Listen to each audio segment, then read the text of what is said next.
All right, if everybody go take their seat, get their seats, we'll go ahead and get started so we can keep on schedule today. All right.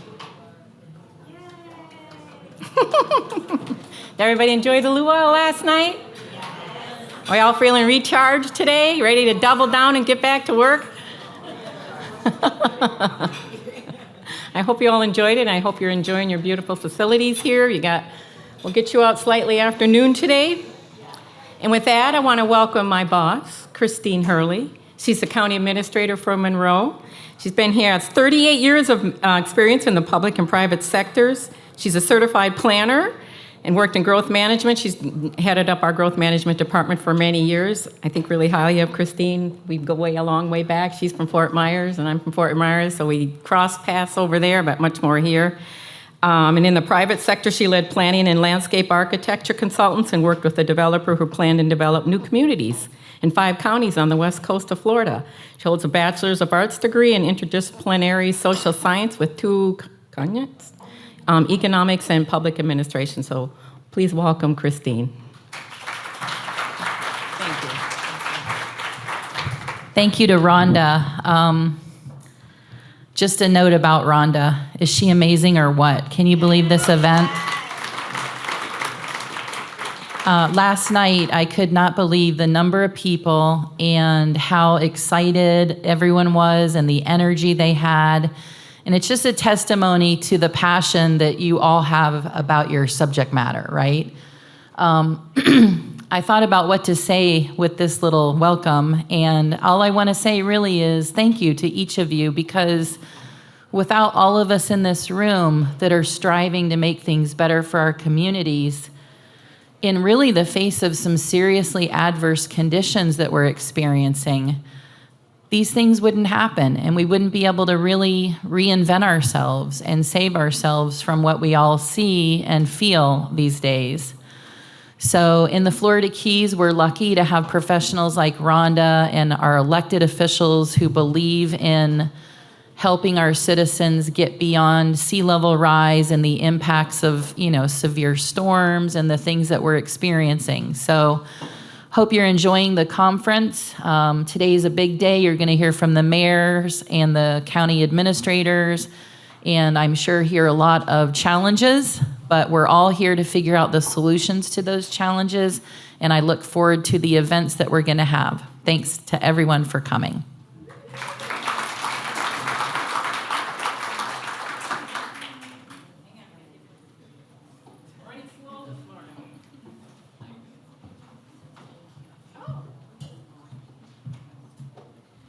It's time for our keynote speaker.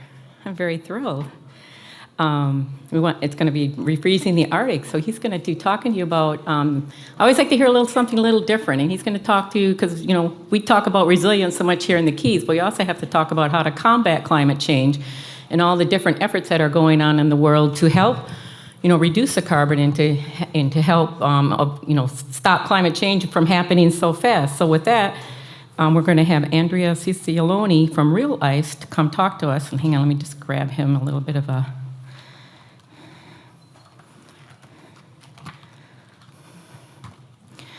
So Andrea is a seasoned technologist, innovator, and entrepreneur with 35 years of experience in space tech, fintech, and climate tech. Very interesting. He co-founded ION Group, helping it become a global leader in fintech, where he served as CTO for 20 years. His focus has since shifted to addressing climate change. As co-CEO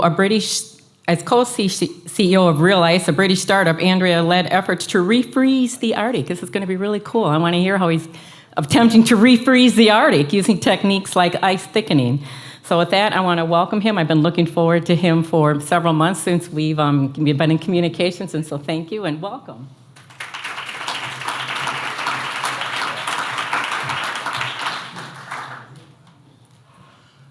First of all, I want to thank the organization who wanted me to be here this day, and it's been amazing. Before I tell you why we want to refreeze the Arctic and how we want to do that, I want to tell you how really humbled but also impressed and inspired I've been about the past couple of days.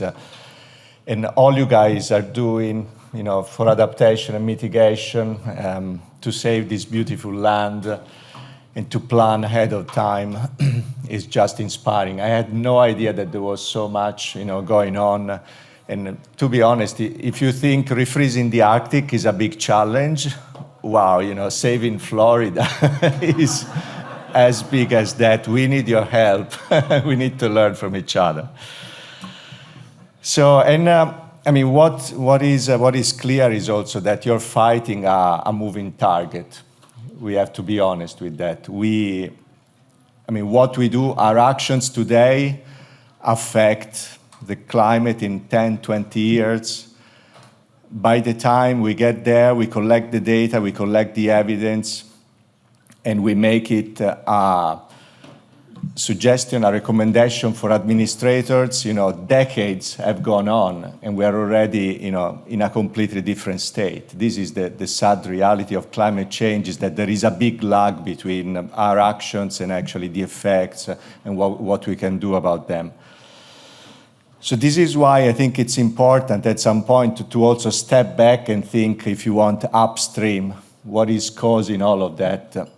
And part of that reason is why me and a few friends coming from, let's say, a previous successful career, we decided to find areas that would be impactful, where we could make a difference in climate and maybe think a sort of bigger picture, at least to give some hope and to also inspire other people to try and do something like that. There's so many things we can do which will help reduce the need of adaptation for future generations. That's what we're talking about.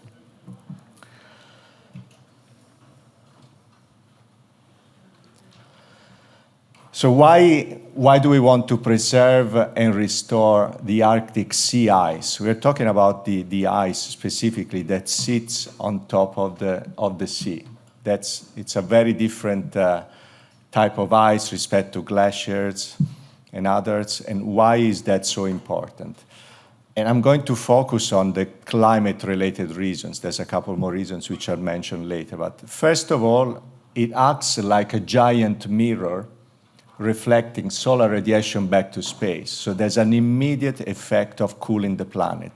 When the ice is there in the summer, it can reflect up to 90% of the energy back to space. When it's not there, 90% of the energy is absorbed by the ocean, the atmosphere, and the land when the ice is on land. So there's a massive, massive difference. Imagine that in one day, in the middle of the summer, the energy reflected by the Arctic as a whole, even at this stage with the current ice coverage, is like 50% of the power generated by humanity in 1 year. That gives you a sense of how much energy we are getting from the sun and how much we can actually reflect with the Arctic. So we're talking about really, really big sort of impact. And also, the sea ice, having the sea covered in ice, keeps the Arctic region cooler, which means it does a couple of important things to tipping points in the region. One is it's slowing down the melt of Greenland glaciers, which is extremely important because it's one of the main reasons why we will see sea level rise escalate over the next decades. And you know how important it is for this region. And the other one is that it's slowing down the thawing of the permafrost. The permafrost in the Arctic holds a huge quantity of methane. They're estimating it to be, in terms of greenhouse gas effects, 2 to 3 times what humanity has emitted in its history. So you can imagine the level of risk we are running. Those are tipping points. This means we don't know when we can reach them, but if the region warms quickly enough, we'll get to a point where we cannot stop these things from happening. The whole Greenland will go. Greenland alone can generate 6.5 meters, that's 20 feet roughly, of sea level rise alone, the Greenland glaciers. We're not talking about the next 10 years, we're talking about something that will take a long time, but if we get to the tipping point, it cannot be stopped. And similarly, If we get to the tipping point of the permafrost, things start to thaw, it could be devastating. We're talking about a world at 4 or 5 degrees, not 1.5 or 2 Paris agreements, forget that. So there are good reasons to keep the Arctic cool. And unfortunately, because of the loss of sea ice over the past 30, 40 years, what we are seeing is called Arctic amplification. The Arctic has been warming 4 or 5 times faster than the rest of the world. It's a positive feedback, positive not in the sense that it's good, but it's self-feeding, because we lose sea ice, the Arctic gets warmer. The warmer it gets, we lose more sea ice. So what's happened is depicted here. So we lost nearly 75% of sea ice volume since the 80s. So that's the spiral of death. If you look at the black line into that spiral, that's the month of September. So end of summer, when we have the minimum sea ice coverage in the Arctic, is very fast going to zero. That's going to be called a blue ocean event. So it's basically the first time in over 1 million years that the North Pole will not be covered by sea ice at some point, at the end of the summer. That's pretty dramatic. 1 million years is a long time. And we lost about 40% of sea ice coverage. So these two figures, 75 in volume, 40 in sea ice extent area, means that the sea ice that is left at the end of the summer is actually much thinner. So it's much more vulnerable to a warming climate. The Cambridge Bay Point that is highlighted in there in Arctic Canada is where we've been operating over the past couple of years to do our tests, and we'll explain you in a moment what we are doing.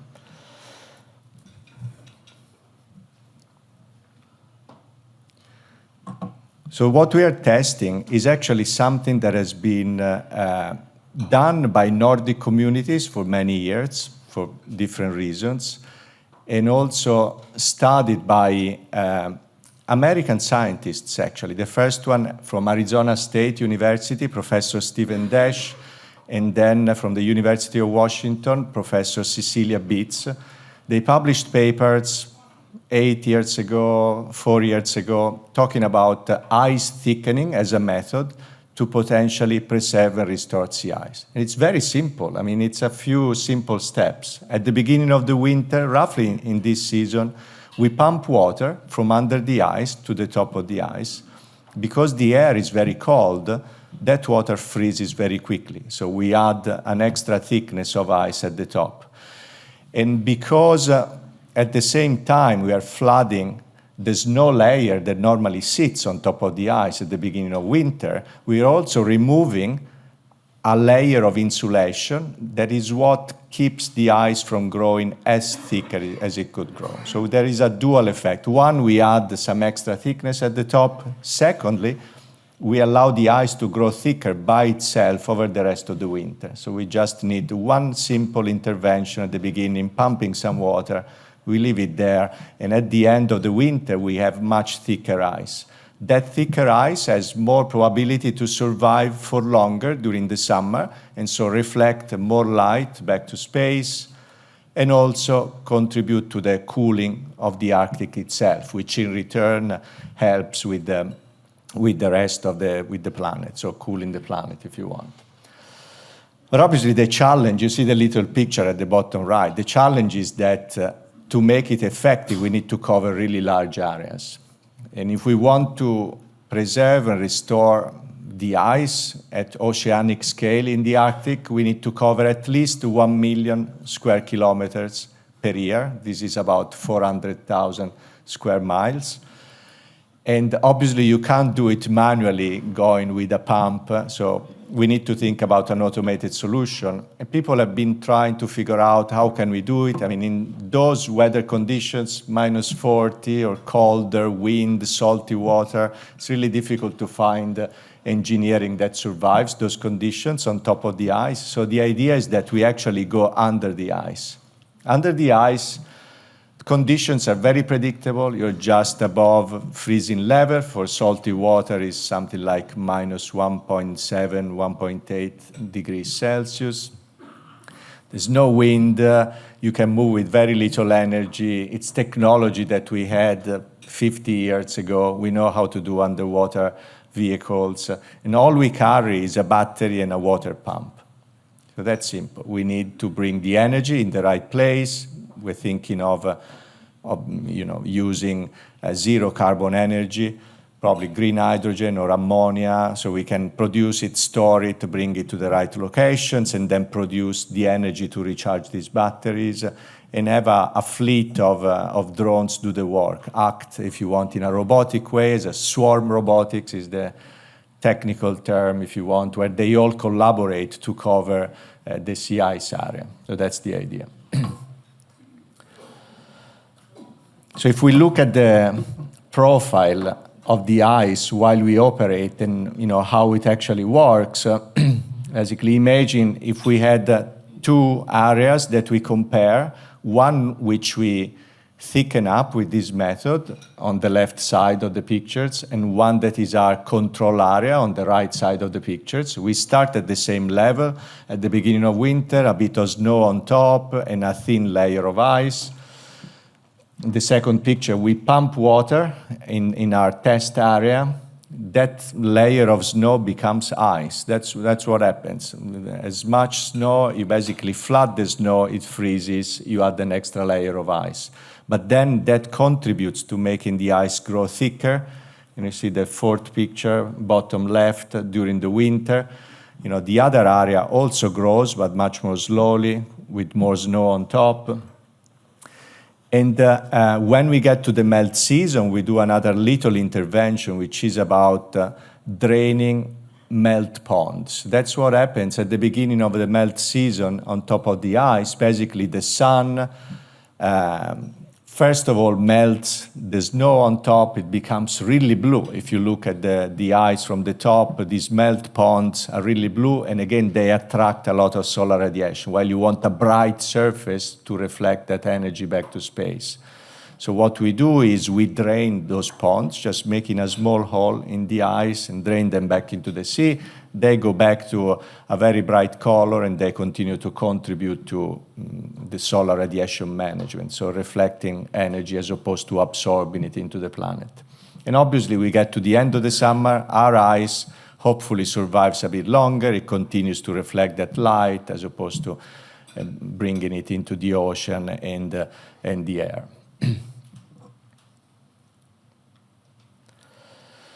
So we've been, this is our third winter of testing. We started in Alaska in January 2023 in Nome. This was just a few months after we started the company. We talked to a few people, scientists, other people who knew the region. They all told us, this is not going to work, you go there. Electric pumps don't work, it's too cold, salty water will not freeze, you'll melt the ice, you will die, don't go. Okay. So it was very exciting. So we went, I still remember that first day, we had a local guide, it was a stormy day. We couldn't see anything, icy fog, everything had the same color. I come from Italy, by the way, so I'm used to blue. So gray, gray, gray. And the guide said, go there, that's the harbor. You don't see it because it's gray, but you just walk out half a mile, make your hole, I'll be here. It was very windy. We said, what are we doing? I mean, we're here for 2 weeks. If it's like this every day, we need to go and pump. So we went, we made our hole. It was really windy. We pumped water. And guess what? The pump worked, the battery worked, the water froze. We added a layer of ice. We were very happy. So we went back and he said, wow. So we repeated it almost every day. Thank you.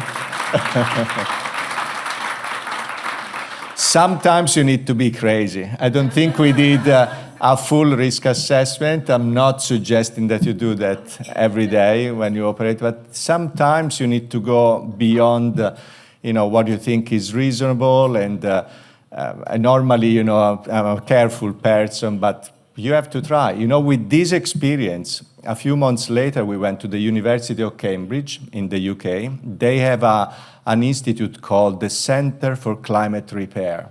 Remember these words, because climate needs repairing at this stage.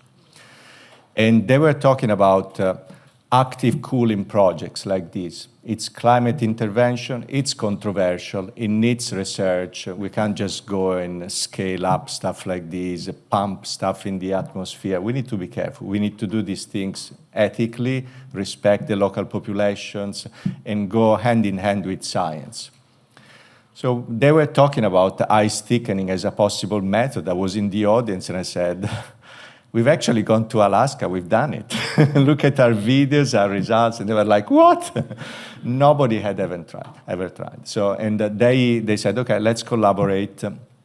And I also picked up the phone to the professors I mentioned earlier. Arizona State, Stephen Dash was, he nearly lost his career when he published that paper and suggested ice thickening was a valid method to potentially save the ice. And people are like, oh, why are you suggesting stuff like that? We just need to do decarbonization, moral hazard. If you tell people that you can cool the planet in a way, we will never, reduce emissions. It's too late for moral hazard. We have a sort of moral obligation to the next generations. So we called him and he was like, who are you? I said, we are trying to implement your method. Again, we've been in Alaska and we're going to Cambridge Bay in Canada this winter. And you know what? It's actually working as you predicted in terms of how much ice, etc. And he was like, wow. He nearly cried. So last January, we went to Cambridge Bay and we moved from some sort of basketball court size to football pitch this time. We did a slightly bigger area. And we took it as a mission to actually involve the local population in what we were doing. Because we can't, first of all, we can't operate without their knowledge of how ice should actually be. This is their land. We're talking about the Inuits. And Cambridge Bay is an Inuit village of about 1,700, still rooted in their old traditions and culture. They're losing this culture. And I mentioned earlier, we're talking primarily about the climate impact, but there's two other big reasons why we want to do this. One is because we're losing a culture which is probably one of the best examples of human adaptation. Think about that climate. You can't cultivate anything. They live of hunting and fishing. They've been there for thousands of years. And they lived, between communities really, really far apart. The nearest village to Cambridge Bay is Kugluktuk, about 300 miles away. The elders were telling us how every year for the hunting season, they managed to meet with each other, the villages, hundreds of miles from each other in the right place, different every year, and at the right time, because they knew where the herds of caribou, etc., were going. They are losing all of that because they can't use the sea ice to travel, to hunt. They're losing their sources of food, and they're losing the new generation because the young people are no longer interested. They're on their social media. There's a big, big issue with addictions. So we know we are doing this also for that, to preserve that culture. And also, importantly, this is ecosystem preservation. The sea ice is the base for all the food chain in the Arctic. The algae that grow at the bottom of the ice feed, plankton, fish, sea and marine mammals. Everything depends on that ice. If we lose it, the whole ecosystem collapses. So multiple reasons. So we went to Cambridge Bay, great engagement with the local population. We gave a lot of demonstration. That's a local, secondary school that came to see the engineering. We tested in front of them. And so we planned for this year. We've already done a first round of re-icing this year. So imagine we covered like football pitch size this year. We already covered 85,000 square meters in a couple of weeks because we streamlined our operations. So in 2 weeks, what is it in acres? Is it 3 acres, something like that? And we plan to cover, much more. I'm going back personally on the 10th of January. I'll be there, and we do another round in February. We're taking scientists with us. We'll do a lot of much more accurate measurements. And we start to do an impact assessment. We want to make sure these methods have no significant impact on the ecology and on nature around that, which is important. So a couple more words about how this is going to be automated. So forget the shape of this thing. We just try to do it as different as possible from a rocket or a missile, because underwater drones all look like the same and people think it's a weapon, so we just made it a bit more square. But yeah, in parallel to our testing, we're starting to do our engineering, so we will prototype underwater drones. So not this coming winter, but the following winter, we'll actually start to test with automation. So we'll put some good intelligence on board, and with a handful of these drones, we'll try to do the operation. So this is a more sort of realistic 3D rendering of what this could be. Imagine you have to make a hole in the ice from under the ice, so that's why you need that type of pipe. And so the whole ecosystem, I won't spend too many words there, but we'll go from producing energy, so renewable energy in the region, which will also provide renewable energy to these communities. With that, either hydrogen or ammonia will be produced, stored, and then used during the winter to fuel the drones, which will be electric, but you can produce electricity from one of these means.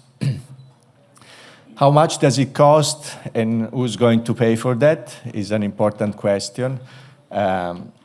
So in our model, we estimate costs to peak at something between $5 and $10 billion a year to cover the whole Arctic. Now, you think it's a big number, but look at the losses and the cost of adaptation and mitigation downstream of individual communities. I mean, a reliable prediction is telling us that by 2050, the whole world will spend 20% of the global GDP, which is $20 trillion in today's money, simply in adaptation and losses.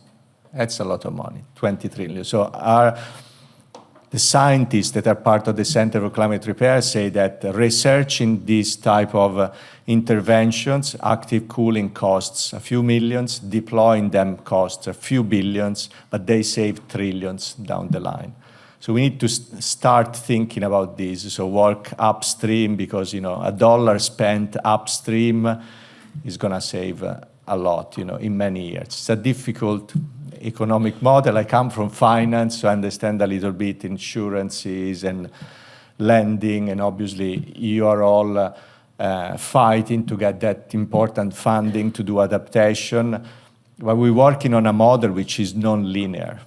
Events are just difficult to spread costs in a typical insurance model where you pay, in 10 years, what is going to be your average predicted damage. We're working in a model where the damage is just going up non-linearly. How can you spread that cost? It's really difficult. So how do insurances and governments work together to cover those costs and protect communities? It's really difficult.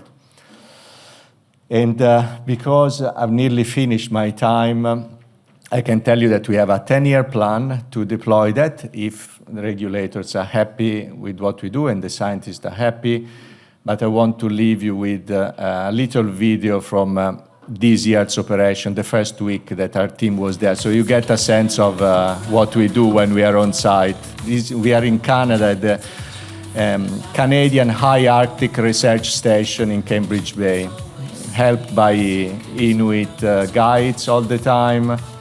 We are about 4 miles out of the village where we operate. We test the ice for salinity, so we take cores regularly. And we pump water. That's what we do. It's simple, but it's effective.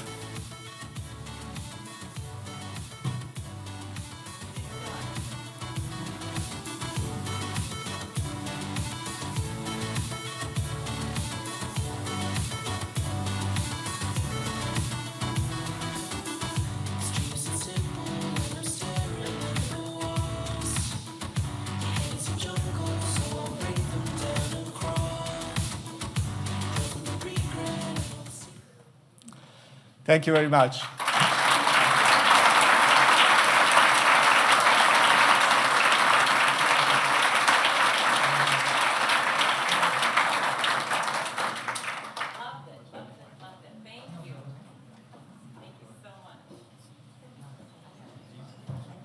Okay. Before I forget, we have a drawing today at the end of the program. We have a weekend giveaway for the Casa Marina. We do it every year. You have to be present to win, so maybe that would be a little bit incentive for you to stay here. And we also have a drawing for a little gift bag from the Casa Marina with all kind of little goodies in it. So we'll do the drawing for the weekend giveaway first, and then we'll do the giveaway bag. And with that, now for the fun, we have our mayor's panel. And I'm happy to introduce, which is always fun, because you never know what they're going to say. And I'd like to introduce another one of my bosses, Commissioner Holly Rasheen. She's also a former State House representative, and we're happy to have her now as one of our commissioners. She's for District 120, which includes, she was representative for District 120, which includes Monroe County and Southern Miami-Dade, originally from Alaska. And now she's here. She graduated from Florida State University in What? Oh, yes. I thought you said no. It's like, gosh. Did I write the program wrong? It's like, no, I'm not going to have a job tomorrow. Okay. Anyway, she graduated from Florida State University in 2003 with a degree in political science. She's super smart. I work with her all the time, and I really look up to her. She worked as a legislative aide in the Florida Keys and chaired several committees, especially the Agricultural and Natural Resources Appropriations and the Rules Committee. She was effective, but she's been heavily effective in disaster recovery efforts, serving as co-chair of the National Conference of State Legislators Disaster Recovery Committee. In 2016, she joined Baptist House of South Florida, where she led recovery efforts after Hurricane Irma. She was very, very busy. I remember seeing her on TV all the time and everything that she was doing, along with our county administrator. She earned her master's in public administration from FIU in 2017 and joined First State Bank of the Florida Keys as a market advisor. She also served as Government Relations Director for Ashbridge, also serves, not served, as Government Relations Director for Ashbridge, a disaster recovery contractor. In 2021, Governor Ron DeSantis appointed her to the Monroe County Board of Commissioners, and she's been with us ever since. So welcome, Holly.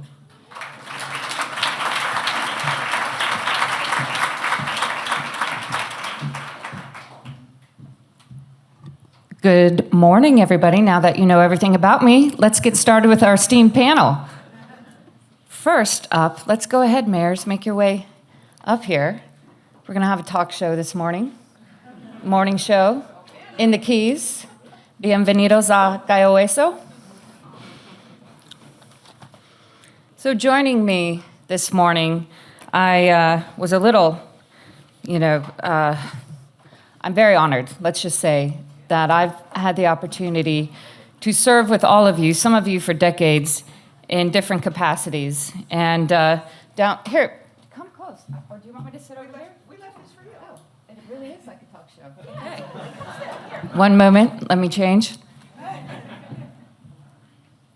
So, maybe I know how to do this. So, as I was saying, I've had the honor and have been so inspired by all of you in one capacity or another. And in this space that we're gathered here this morning to discuss and hopefully take some questions from the audience, wink, wink, questions. It's a very astute audience, so I know that we're gonna get some good Q&A out of them.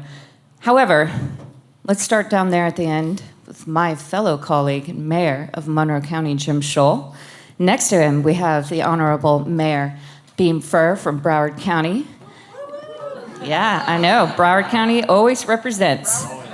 Broward in the house. And then we've got the water warrior goddess right here, Miami-Dade County. Yeah.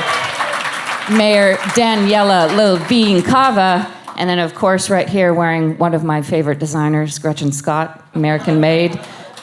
Palm Beach Mayor Maria Marino. So again, we only have 50 minutes, but it's going to be a jam-packed time. And I think that while I'm inspired, I know that everybody in this room is going to be inspired. And let's get right to it. Jim, we're going to Yes, start ma'am. with you. Good morning. Because you are the host mayor of this wonderful event. And Rhonda, you and your team, has Rhonda had a round of applause for Rhonda? Her and her team are just incredible. And I know we've got a bunch of our Monroe County leadership in the room. And I hope everybody, hi, former mayor right there, Heather Carruthers, Monroe County. And I hope, and who's been instrumental in this effort too. So good to see you, Heather. I hope everybody has enjoyed the island. I mean, there are worse places to be, right? Okay. So, Alaska, especially right now.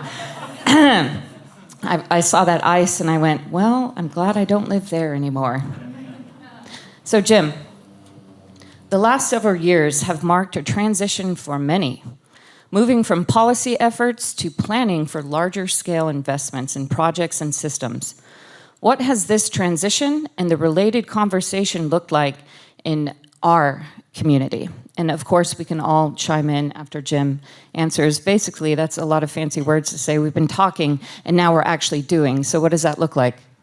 Well, thanks, Holly. And as you know, we started with policy issues years ago, and we included some policy issue for energy and climate in our comprehensive plan. And then Resilient Florida came along with some funding opportunities there, along with federal government grant funds. So we went from policy to project planning and work. And I mentioned it the other day, and I think everybody knows up in the Key Largo area, we have 2 projects that are underway and funded. But the policies need to continue because we've got to figure out how best to look ahead and what do we need to do to maintain our roads, figure out what the roads are going to have to do in the project side, and what the community engagement is going to be. You know, property values down here are very high, and we certainly want to support our residents and our economy, which is based on tourism, to have a place for them to continue to come and be supported. So there's a lot of work to be done still, polishing the policies to make sure that we get it right. And of course, the number one issue down here is the public engagement with our residents, and we represent them, so we need to try to get that balance between the residents who live here and what their expectations are and what they deserve, and of course our tourist visitors that come down here as well. So lots of work to do, and as long as we can keep a funding stream going that doesn't involve ad valorem taxes, we hopefully will be able to sustain Monroe County. Wonderful. Yeah, go Jim. So Mayor Ferd, do you have anything to add to that? A little bit. First, I do want to thank Monroe County. I don't know. First rodeo here. Here it goes. Okay, here we go. First, I do want to thank Monroe County. You guys have brought together some fantastic speakers. On the whole lineup, the panels have that, like that last guy. That was unbelievable. I mean, if you can save Arctic, we should be able to save Florida. So, Amen. I mean, that's pretty amazing. But for the last 3 or 4 years, we've been working on a whole blueprint, and it's been a unbelievable effort. Lots of money, lots of people, lots of time. But with Jennifer's help and administration's funding, it's giving us a blueprint for where to go from here on. And it's everything from, figuring out where the storage areas are to figuring out which roads we're going to have to go from 2-way to 1-way, and just a whole litany of things that we're going to have to figure out. Obviously, on February 4th, we're having a workshop with the county commission. This will be interesting to see what they see, because the price tag is enormous. It's enormous. And that's kind of where we're going to have to figure out, how do we do this? Do we do a surtax? Do we do a bond? How do we do this? And that's hard part. And we have to figure out, how do we phase it? But we all know we have to do it. We have to do something. The good part about it is, in that research, they've been able to quantify what the return on investment is, everywhere down, all the way down. And that's the part that's absolutely important. What happens if you do nothing? Here's what happens. Here's how much, if you put this much money in, here's what your return is, and all the way down. So it's a phenomenal piece of work. I think it's one that, places around the country will want to borrow or steel or whatever they're going to do. But they're going to want to see this because it's a unique piece of work. Thank you, Mayor Fern. You know, I think the word you were looking for, the model, you know, borrowing. It'll take me a while to get there. Yeah, no, all good. And, you know, with regard to funding, we use a phrase down here, and I'm sure all of our counties use it, is other people's money, right? OPM. OPM. Mayor, Levine Cava, anything to add from Miami-Dade County? Well, good morning, everyone. I don't know why I was so foolish not to come last night and enjoy the beautiful weather, so just saying. I miss the luau and the beach and all of that. I really don't know what got into me, but it's Work. a beautiful drive. Work, beautiful being drive. the mayor of Miami-Dade County, I maybe? don't know, something Maybe. like that. Something was going on. But listening to these two great mayors who are leaders in this field, and you, of course, you know, I'm just thinking we don't talk enough. Right? We just don't talk enough because we all have the same similar challenges. We, of course, are contemplating a bond, which was, what is it? Was dashed from the jaws of victory when we first contemplated it, but we're working on it to bring it back. But, you know, we have to have the return on investment. We have to show the necessity. And we're working a lot on economic development strategies that tie to these things. We know that to some extent the market is already speaking, like pushback from the EV industry, you know, building houses higher, you know, many things that people just recognize. We are passing legislation that give us some more tools. But at the end of the day, people have to understand that this is our future, and not short term, but long term. And, you know, every disaster creates an opportunity. So I think, you know, I was looking at some of the workforce housing as I was driving down that came out of a devastating storm. You know, I was over at Fort Myers Beach with Ian and saw the buildings that were high up survived and the ones on the ground disappeared. You know, I just think that we have to use every opportunity to educate our community about the risks and the need to make those investments that have economic benefit, but also the survival, our survival. Thank you, Mayor. And I believe you have a special guest with you that's attending the conference. Do you want to introduce her? Your niece?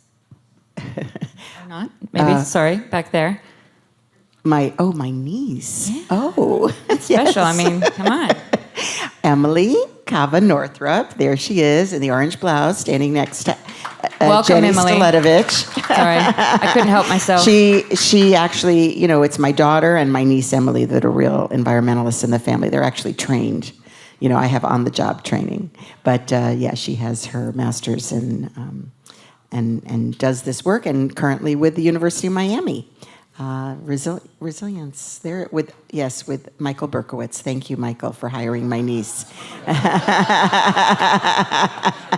We wanted her to come home to Florida, and you made it happen.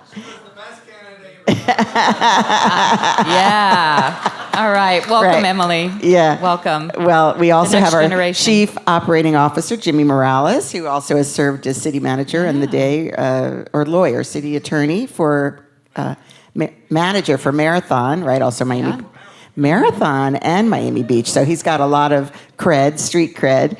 And Patricia Gomez, who's our interim Chief Resilience Officer, plus our former Chief Resilience Officer, Jim Murley, the man with the hat.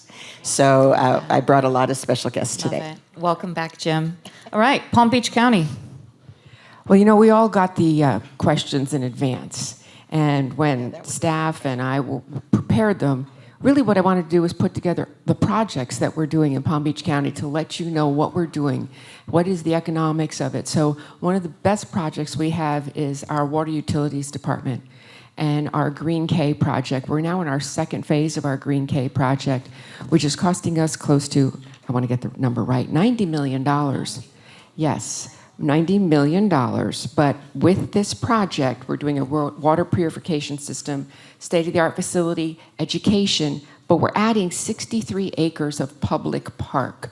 So when you talk about doing a project and what is the return on that project, it's the involvement of our community. So while we're doing this 63-acre park, we also have a state-of-the-art education facility. So they can come, they can learn about water, they can learn about reuse. So it's just one of the many projects that the county is doing. We're also doing a bridge where we are, we're talking about rising tides. So the project is going to prepare for sea level rise, and the improvements of the bridge, it's a 75-year lifespan. So we have to think into the future, not Arctic ice where we're thinking hundreds and thousands of years into the future, but here in Palm Beach County, something that we can put our hands around right now. So we're doing this bridge improvement. And I mean, there's just so many other projects, but we'll answer the questions and I'll talk about more projects. I love it. And you're actually going to go next. So I better look that up. Yeah. So, Madam Mayor, I often call Palm Beach County, and obviously I'm biased. I think Monroe County is the best county in the state. But Palm Beach County, when it comes to projects like this, and you have a gold star standard up there. If anybody hasn't visited their recycling facility or learned about that, I mean, it really is the way to go. And just hats off to your community. So, fun topic. Here we go. As Hurricanes Helene and Milton have demonstrated, climate change will continue to bring the unexpected. How do these events and their impacts influence your perception about what resilience means to our communities? First, I want to say thank you to our response team.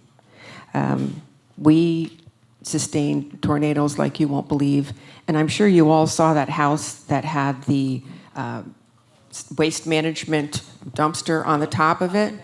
I was The irony. I was there. They had moved into that house 6 days previous. So ironically, that whole community was a very new community. You walk through, there was one house that looked like it had been hit by machine gun fire. But these houses were built in a very resilient manner. So I have to say, there were no deaths in the community in Palm Beach County. But a lot of these people don't have insurance on their homes. They paid cash. They had the homeowner's warranty, so they didn't worry about homeowner's insurance. So in the future, if you're doing that, homeowner's insurance is really important. But really the partnerships, FEMA was there right away. Our congressman was there right away. The conversations were had. But in the county, we do a lot for resilience, and we have 47 miles of coastline. So I think one of the things that the team thought was important to know is what we do with beach nourishment. Because it's not just beach nourishment, it's also shoring up the shoreline, all the infrastructure that's next to it. And we, in our county, last year alone, 1.4 million cubic yards of sand was put on our beaches, which we have the Jupiter Lighthouse, which is about 100 feet tall. It would be the equivalent of 150 of our lighthouses worth of sand was put down. So that's pretty cool. And we have a lot of volunteers too. So when we talk about return, we talk about return on our investment. 55,000 volunteer hours are what happened last year in our county.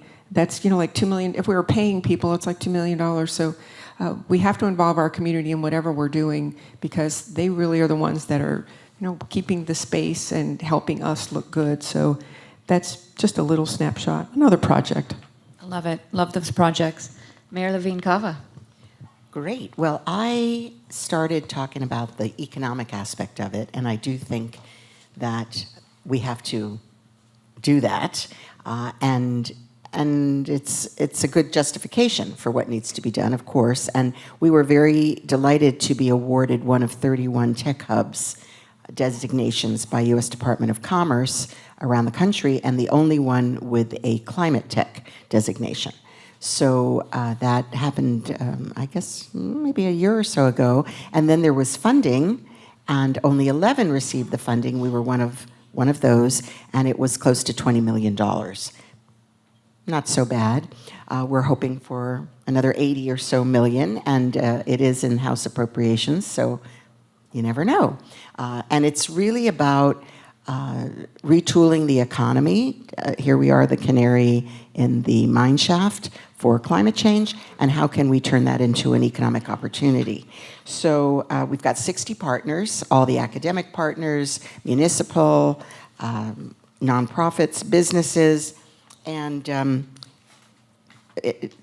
building out things like clean concrete that produces less carbon and also absorbs carbon, seawalls, pre-manufactured, what's that called, printing?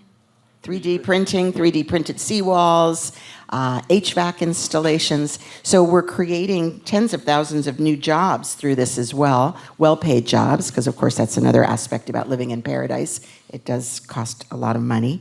And we're really delighted that we have received this great support. It's actually a statewide project, so it's got substantial political buy-in as well, not just at the federal level. And a lot of pilot projects, living shorelines, bioswales, innovative technologies across the board. You could tell I'm not in charge of the details of this. It's Miami-Dade County. It can be complicated. Yeah, it's a big place. It's a big place. But we do have an Office of Innovation and Economic Development that is the lead for the state on this effort. And we're also going to be building out a nonprofit to manage the work as we go forward. So 23,000 good-paying jobs, $41 billion impact to the GDP in our region. These are green jobs. And we've also been very successful. I don't want to brag too much because it gets people jealous, but Brag away.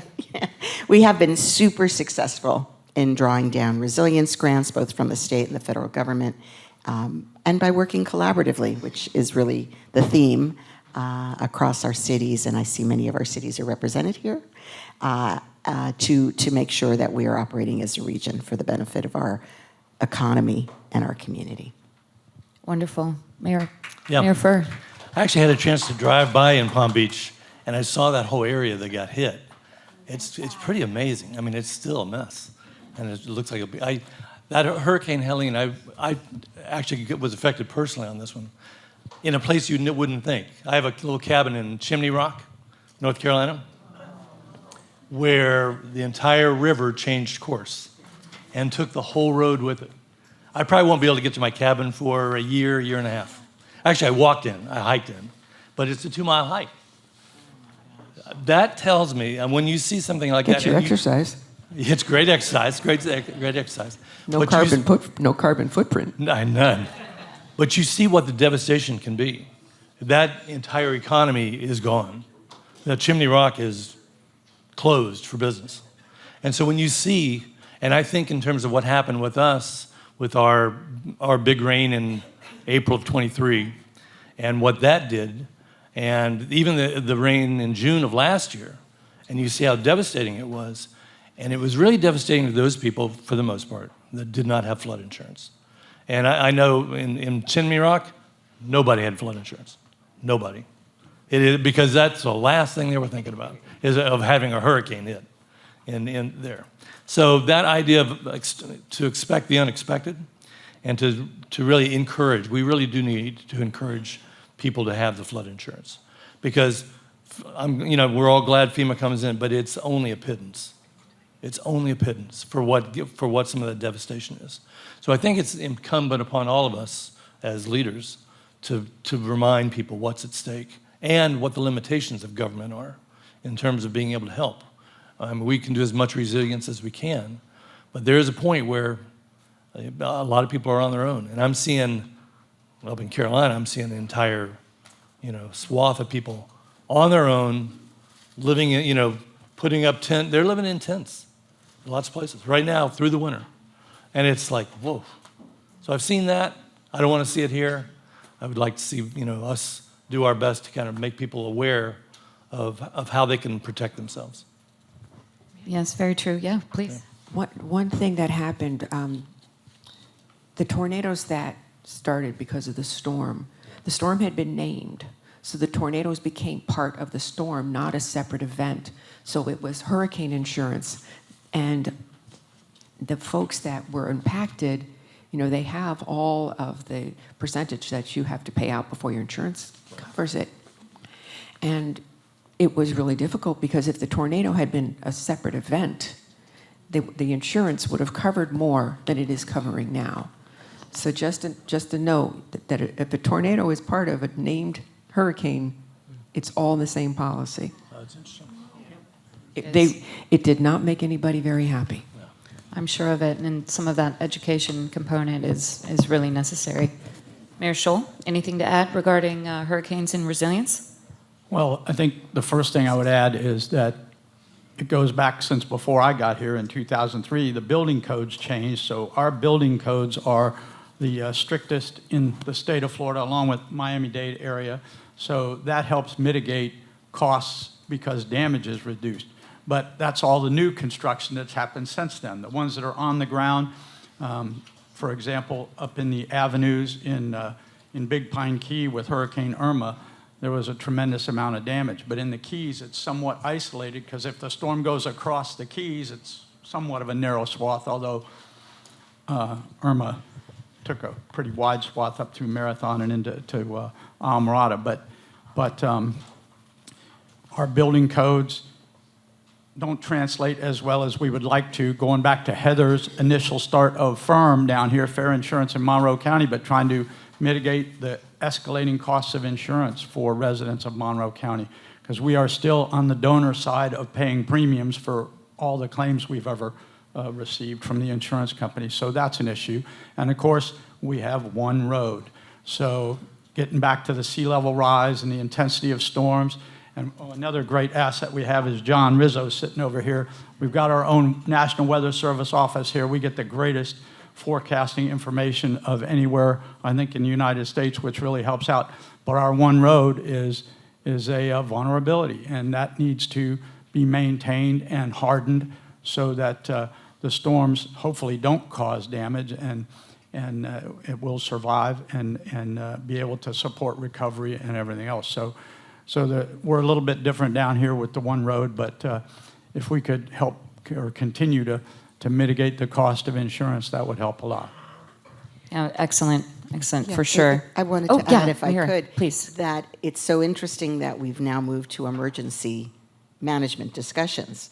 And I'm looking around for my emergency management team, I'm not sure, but we elevated ours to be a freestanding department with the counsel and advice of FEMA, and we have really benefited from increased focus on all disasters.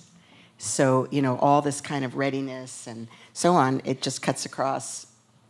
We have apparently 51 disasters in our disaster preparedness plan.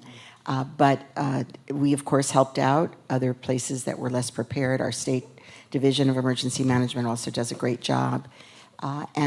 And so we have to, coming together, planning, and we had a session yesterday at our League of Cities meetings talking about how important the communication and the pre-planning is to build those trusted relationships so that you can just swing into action very, very quickly. So just to underscore the importance of that. We did a similar thing, kind of. Wonderful, and thank you. And I'm going to take a point of personal privilege. Sorry. I know many of you drove down here. As you're driving north in Marathon, at the south end of the Marathon Airport, we have our brand new Emergency Operations I saw Center. that. Yeah, it is amazing. I looked, I saw, I was Jealous a little jealous. a little. Yes. Yeah, it's so beautiful. It's also the home of our fire and rescue and our 911 dispatch center. And hats off to our own emergency management director, Shannon Weiner, and her team in the county, our leadership. We invite you all down. I'm sure in blue sky time, we'll be using it for trainings and just these sort of communications that we're talking about. And it's, again, it's a haul for you all, you northerners up there in Palm Beach County. But it is beautiful, and it's something to see. It's got all the bells and whistles. And in the most hurricane-prone county in the state of Florida, if not the southeast in the United States of America, we finally have a resilient bunker of emergency response. So I just had to brag about that. All right, Mayor Furr, this is a tough one, but I don't really know what the answer is. Maybe you're going to provide some. Global CO2 emissions realized a temporary reduction during COVID. However, since that time, emissions have rebounded and global CO2 concentrations have increased more than 2 parts per million each year for the last 15 years. What more can local governments do and the compact do to urgently drive local emission reductions? It is a tough one. But I was lucky enough to go to COP28 last year, and they had talked about what the main perpetrators of greenhouse emissions were. Obviously, number one was the energy industry. Number two was cows. And then number three was landfills, which I had, I had some idea, but it has become the low-hanging fruit on this. And what you were seeing at that conference was all of these ways of being able to detect it that we had not been able to do that before. All the infrared, all the satellites, you have carbon mappers, watchers, and to see that and to see our own landfills, to see those pictures, to see those methane plumes, it's like, whoa, this is what we should be working on. And so Broward County is working as hard as we can. We are hopefully next month having an agreement with Waste Management to take all the organics out of the landfills, out of our landfill. And that is, we have 34% of our waste stream is compostable. So 17% of it is food waste. So we're starting to talk with the school board about you doing source separate all your food, source separate it at the airport, at the seaport, at the hospitals, everywhere we can. And if Waste Management has said, if we can source separate it, they will compost it. That's a big if, because source separating is not easy. But that is a huge thing to be able to do. That's going to make our landfill a dry landfill, so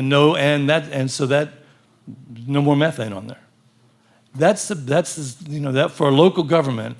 I think we may be one of the few that are. We're not the only ones doing it, but to the degree we're going to be doing the source separating, we may be. And so when I think of as a local government and as a compact, these are the kind of things, because our garbage goes through all four of our counties. We share garbage a lot.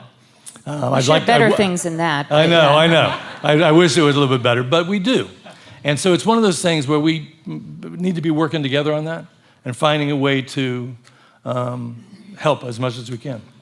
Because I do think between that and transportation, those are the two issues I think we can have the most. And I know we're working on commuter shuttles together. For those who don't know, we just passed for the first time ever, all the transportation in Palm Beach and Miami-Dade and Broward.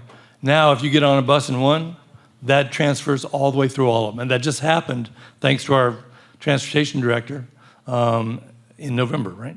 In November. So for the first time, you've got to transfer throughout. Do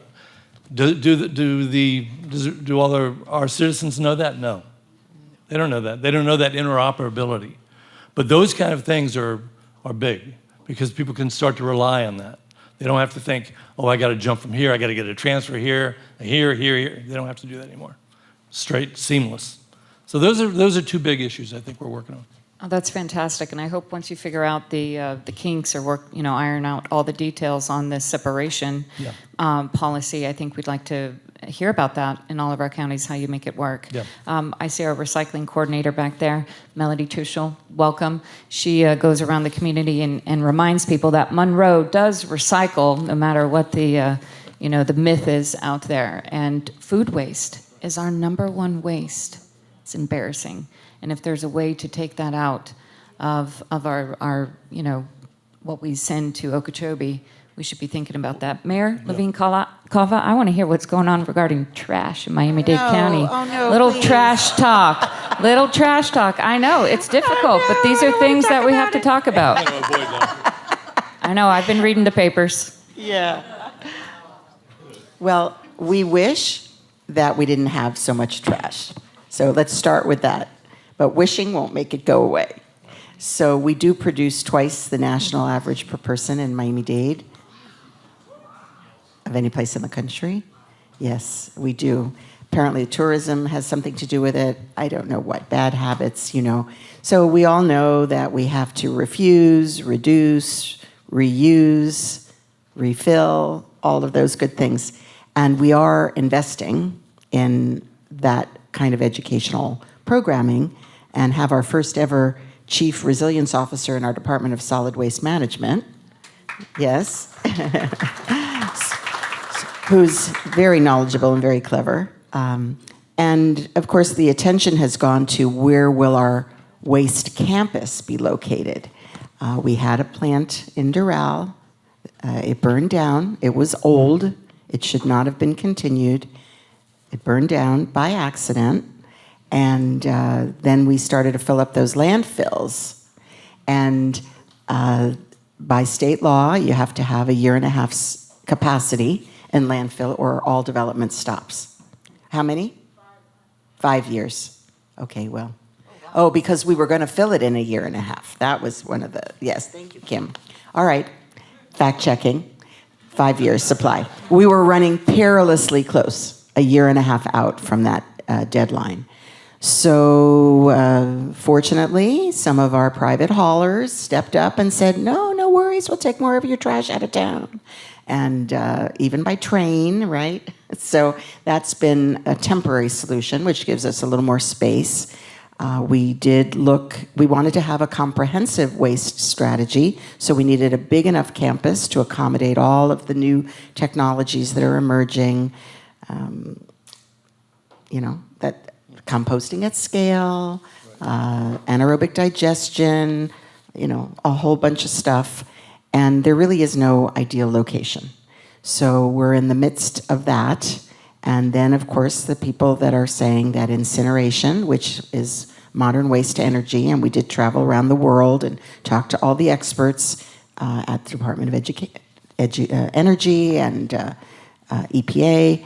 And, the standards are very, very high and are considered no worse than, walking down the street as far as exposure. So it's a very different world. It doesn't produce ash and so on. Palm Beach, of course, is ahead of the curve, and actually commissioning a new plant, so clearly has found that to be effective. It doesn't smell, etc. But it has a bad reputation. People don't want it in their backyards. We certainly have been talking to Broward about how to do something together. So there will be a site selected. Exactly what will go on that site is not yet totally determined. And, I just want to say a word about composting. I compost at my home. Our DERM, Division of Environmental Resource Management, is very, very concerned about the proximity to our water table when we compost.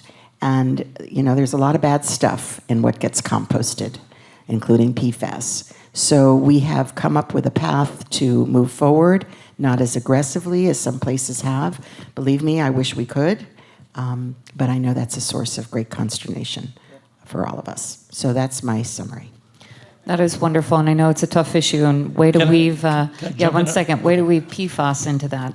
Yeah, I know, sorry. The only place where you can actually break the bonds of PFAS is waste incineration. Yes, that's been... it's the only place you can do it. Yeah, 95% or something very high Right. reduction of Right. PFAS. Right. So it's one of the things, and we're starting to see. I don't know if anybody saw this one thing that was on the news the other day. They had to actually close a bunch of farms up in Maine and Vermont because of sludge application, because of PFAS, and that means we're going to have to start thinking of that kind of stuff. And the only place that we can actually break those bonds is waste energy plant. And that's, a lot of people don't want to see waste energy plant. I think, we've been on the receiving end of a lot of people that don't want to see that. But it also does not emit anywhere near almost any methane, and if you're looking short term, and we heard yesterday, we've got 5, 6, 7 years, and that's what IPC has been saying. Mm-hmm. And we're on the short end of having to make sure we don't go over that tipping point. Then you don't want to be sending stuff to landfills. You do need to be using a waste energy plant, at least on the short end. so you don't emit any more methane. And that's Palm Beach is doing it right. And you all are coming to Palm Beach County We're to gonna just figure it keep- all out. we're bringing Yes, all we our are. stuff We up are. here. Gold star. Let's hear. Bringing all Let's yours. hear really from are. Our Palm Beach County. Solid Waste Authority, we are the gold standard. Our renewable energy facility is #1 in the country, and you might arguably #1 in the world. So, yay! That wasn't even in my answers for this question. But we do a phenomenal job, but we also have to be careful too, because when the plants, as you're talking about, their lifespan, and now you have to figure out a new facility, there's the environmental injustice. Where are you going to put this new facility? And when our facility started, it was where there was no growth. Now we have growth everywhere, so where do you relocate when you need a new facility? That's a challenge for all of us. But I did want to talk about two things. You brought up transportation. So Palm Beach County is doing a transportation master plan, and in that plan we have to take resilience into account. So we're trying to do a global perspective of the county of how are we going to move people around? Are we going to put them in cars and trains, buses? Is there going to be, we have the ability to have, I always forget with the acronym, but the vertiport. We actually have a vertiport for the electric planes right next to our airport. Small footprint because it goes straight up. And that will be like a little taxi from Miami to Palm Beach to Broward to Tampa. So we're trying to come up with Key West. solutions that are not, carbon-based solutions. And we're also, with the master plan, really trying to figure out, as we move people around, a county doesn't know where it stops. A street doesn't know where it stops in a city. So the conversations have to be not just Palm Beach County. The conversations have to be with Broward, with Martin, because that's our county to the north. So that's where you talked about communication and partnerships. Anything we do, we can't do it in a vacuum. We have to do it with each other. And a small thing that we're doing in the county is we actually decided not to tear down our county building, 12 stories. It needs renovation. But we talked about it first day, embodied carbon. If we tear that building down, what do we do with all of those materials? What landfill is that going in?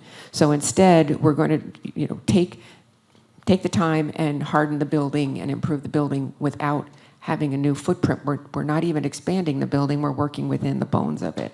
So that's just us looking at where do we put all this stuff? If we tear these buildings down, where are we going to put all this stuff? And we're running out of landfill. Everybody's running out of landfill. We don't even have landfills anymore down here. So, yeah. Jim, you want to speak to that? Well, certainly. Mount Trashmore? No, yeah, our landfills have been closed down here for years, and we've been hauling out all of the To you trash and guys. garbage. Yeah. Yeah, to the mainland. And when the plant burnt down, that caused problems down here. I mean, we're negotiating with our trash haulers where they're going to go next. They might have to go up past Okeechobee. And they're also talking about rail and Alabama and things like that. So it is a huge problem. And unfortunately, marketing and demand has overcome practical solutions. Like when I was in college, before many of you were born anyway, but everybody wanted draft beer. Now you got to have that bottle of beer with the label on it, and glass in Key West piles up really quick. And it's not very valuable as a recyclable material. But bring back draft beer. And You heard it here, folks. Bring back draft beer. That's And a the other takeaway thing- from the conference. That's a great ad campaign. I Take away just from have this to say conference. that in Japan, they turn that into sand. And we do have some here that do that as well.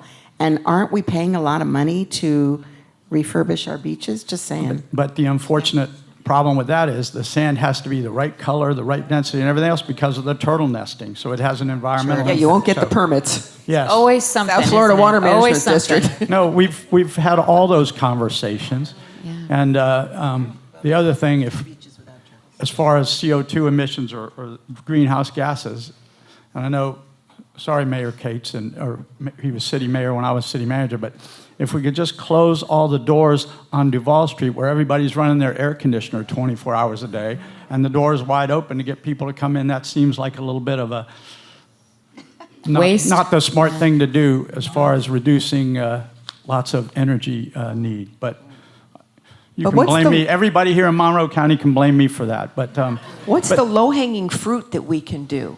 well, that's pretty low hanging. Close the doors while the air conditioner's on. I like bring back draft beer better. Yeah. I like the draft beer. Well, and then the headline. That's the headline. Richard Clark, our transportation director, is sitting in the back here too, and we're looking at trying to do better with multimodal type transit in Monroe County in that last mile and having efficient transportation, bus transportation up and down US 1. And if we solve that, that'll reduce a lot of carbon emissions and cars on the road. Yeah, we did do a Shark Tank 2 years ago before the last compact, and one of the people that came in, they had turned all the glass into these incredible seawalls.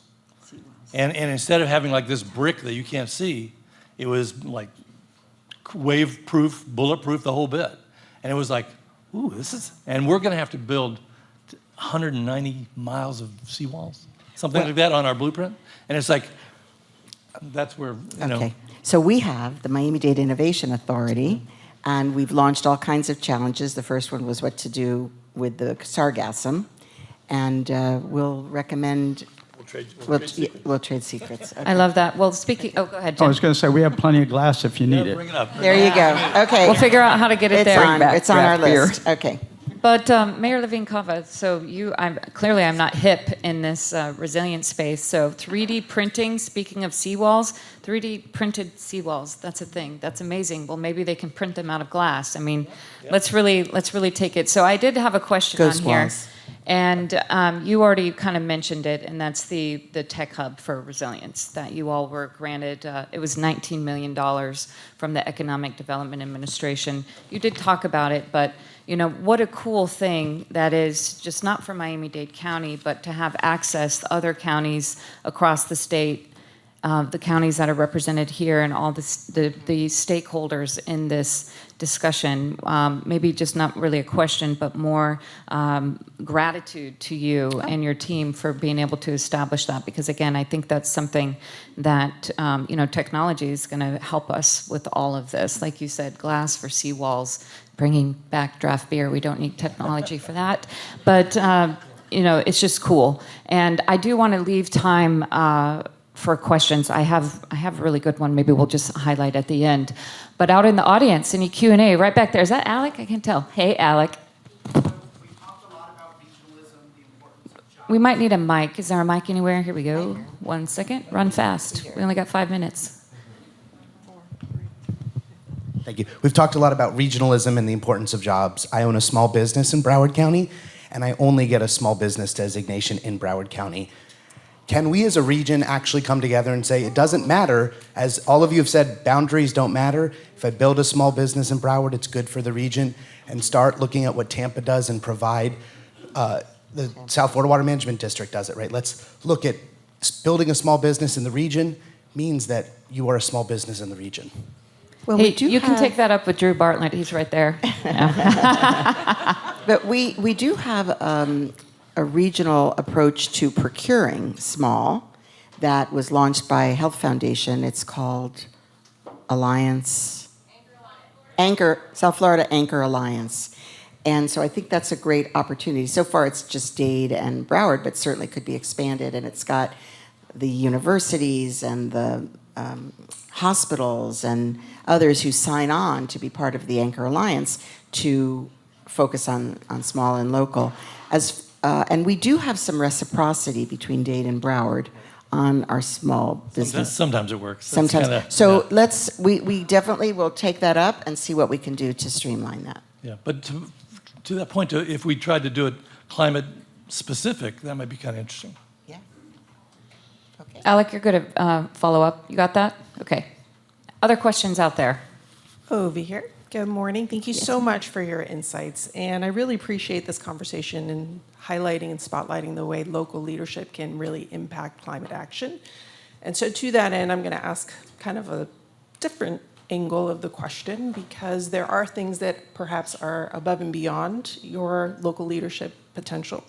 And one of those things that I've been increasingly concerned about is how the just crazy amount of energy required to drive the AI boom that is currently underway. And it appears there's not enough conversation around what the infrastructure needs are actually going to be for meeting that demand. And unfortunately, it risks, frankly, undermining everything that you're doing to lower emissions, because if now we have to shift gears and burn more fossil fuel to meet that crazy amount of demand, then we're going to be basically behind the eight ball again. So my question to you is, who is leading the conversation on what is going to be the infrastructure needs that will not undermine this lowering of our carbon emissions? I'll jump in just for a second, because I heard your discussion yesterday, and it's that. Yeah, to be honest, it's new to me, the amount of energy that's required. I think you were talking yesterday that it was like 20% rise in demand. That is a lot, and so I think it's one of those things we're going to have to start looking into as a compact, because I don't know where all those data centers are, and it's one of those things where we may have to start thinking regionally. I thank you for bringing it up, and I thank the panel for focusing on it a little bit. But I don't think we are, I think we're probably at the very beginning of even starting to think about that. I just want to say, do you all have AI policies? Like, we did put one out for the county, needs to be constantly updated. And there is a call this afternoon, I think it's by Brookings, that talks about local government involvement in AI that I just learned about and sent to my staff to participate, and I'm going to try to listen to. Same like crypto, same type issue. I just want to, it's the same sort of thing where people say, oh, we're just going to keep producing garbage if we can just burn it, right? We have to be really thoughtful about the consequences of making things too easy. But we are going solar at our airport, which, is for me a dream come true. I never imagined. It will be very significant potential, but it will still not be adequate to operate the airport. Other questions out there? Yes, sir, back there.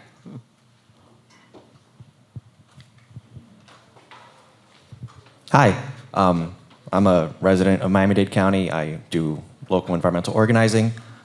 This is mainly directed at Mayor Cava, but open to all other mayors.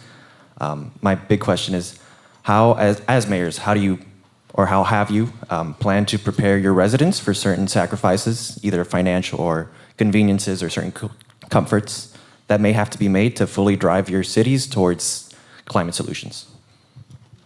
The courageous conversation. Yes, a planned retreat, right? I've attended a lot of sessions. I was trained by Al Gore on the psychological impacts of climate change. So I know that's not exactly what you're talking about. You're talking about practical things, but I do just want to say there's a very high psychological aspect as well that we are attending to. I don't think we've done it. I don't think we've done anywhere near as good a job as we need to be honest. And I think the issue with trash is right. Trash is a huge opportunity. Yeah, and everybody has their own.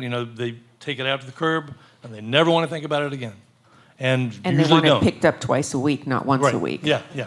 But for us to move the ball and to change how we do this requires a lot of education.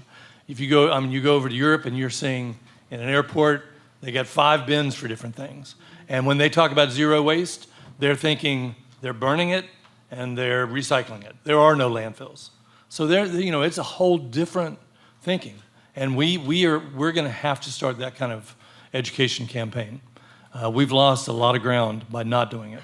And I know at least in Broward, that's first and foremost on our list with our new solid waste authority. And I know Palm Beach spends $4 million a year on education. Yeah. That goes a long ways and is a good way to go about it. So I believe firmly that when the people lead, the leaders follow. That's a John Mills quote. And I know in Dade we have very active citizen engagement on these issues, and lawsuits brought by young people. These are things that are necessary for elected officials to pay attention. And I just want to underscore, and I don't mean to make any excuse about it, but I can propose things, but it's my commission that approves things. So I need organized, thoughtful, strategic investment in these conversations from the public to persuade elected officials that they have to change their patterns. And Jim, just round us out, because I feel like this is a topic our community talks about a lot. Our residents know a lot about. Go ahead. In the Keys.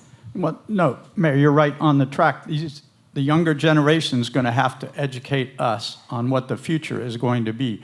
And there are a lot of opportunities out there. We heard just the other day with solar and battery storage, things are much better, more efficient, more cost-effective. That is a path.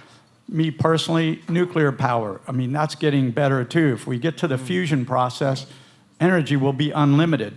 But we've got to get from here to there. And again, just being more practical and better stewards of the environment.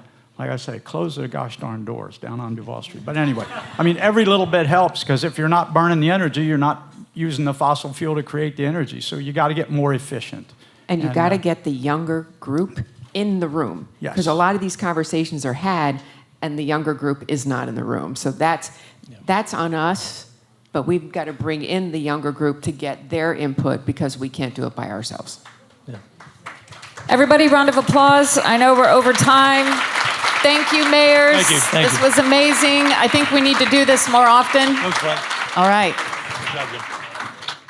Thank you again, mayors. That was fabulous. We're going to go ahead and get started on our next session. So I just have a quick announcement before I introduce Bill Alley. So we were going to have both the Army Corps talk today and the DOT.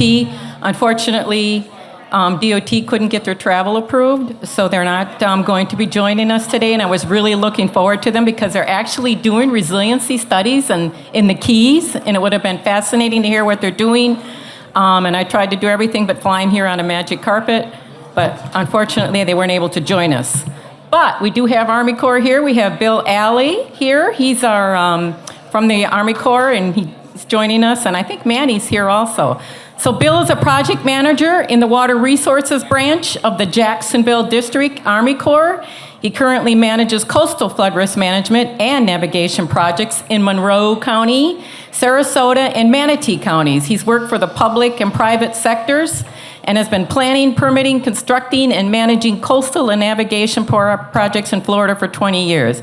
He has a master's degree in geology from Florida Atlantic University and is a licensed professional geologist. And I know he has his work cut out with him on this project, and you're going to hear all about it. So thank you and welcome, Bill.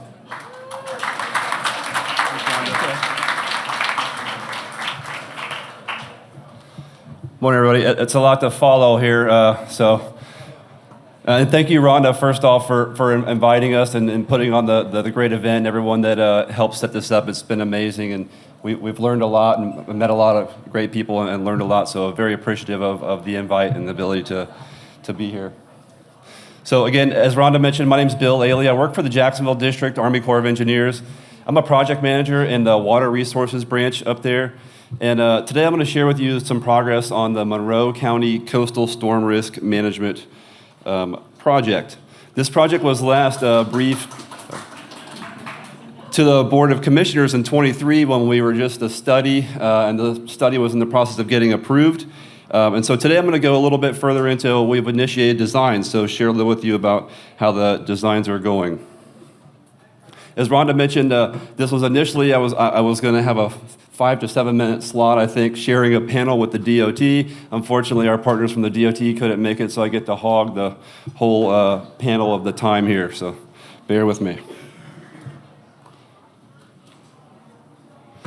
Again, I'll give a little bit of a background on the bigger picture of the study. There's a big picture and there's a smaller picture that we're honing in here on this design process.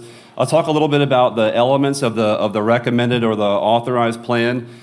talk a little bit about some specifics of a design agreement that we have with the county, some important things. And then I'll do my best not to fumble too hard when I share a little bit about the design progress. Again, I'm a geologist and a project manager, and I'm going to try to share with you how the designs are progressing by people that are way smarter than me.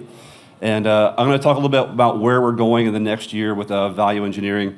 And I have a little bit of information from my partners at the DOT, again, about the bigger picture that they have going on as well. Oh.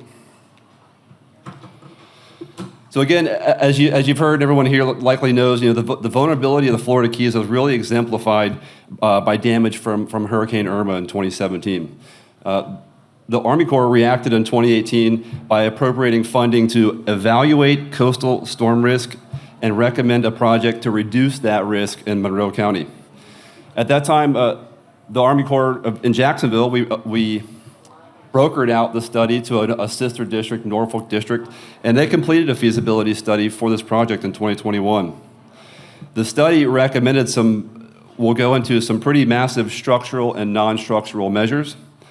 That plan, the recommended plan, was authorized by Congress in 2022, and a portion of funding was provided in 2023 to initiate the pre-construction, engineering, and design of the structural component of that plan.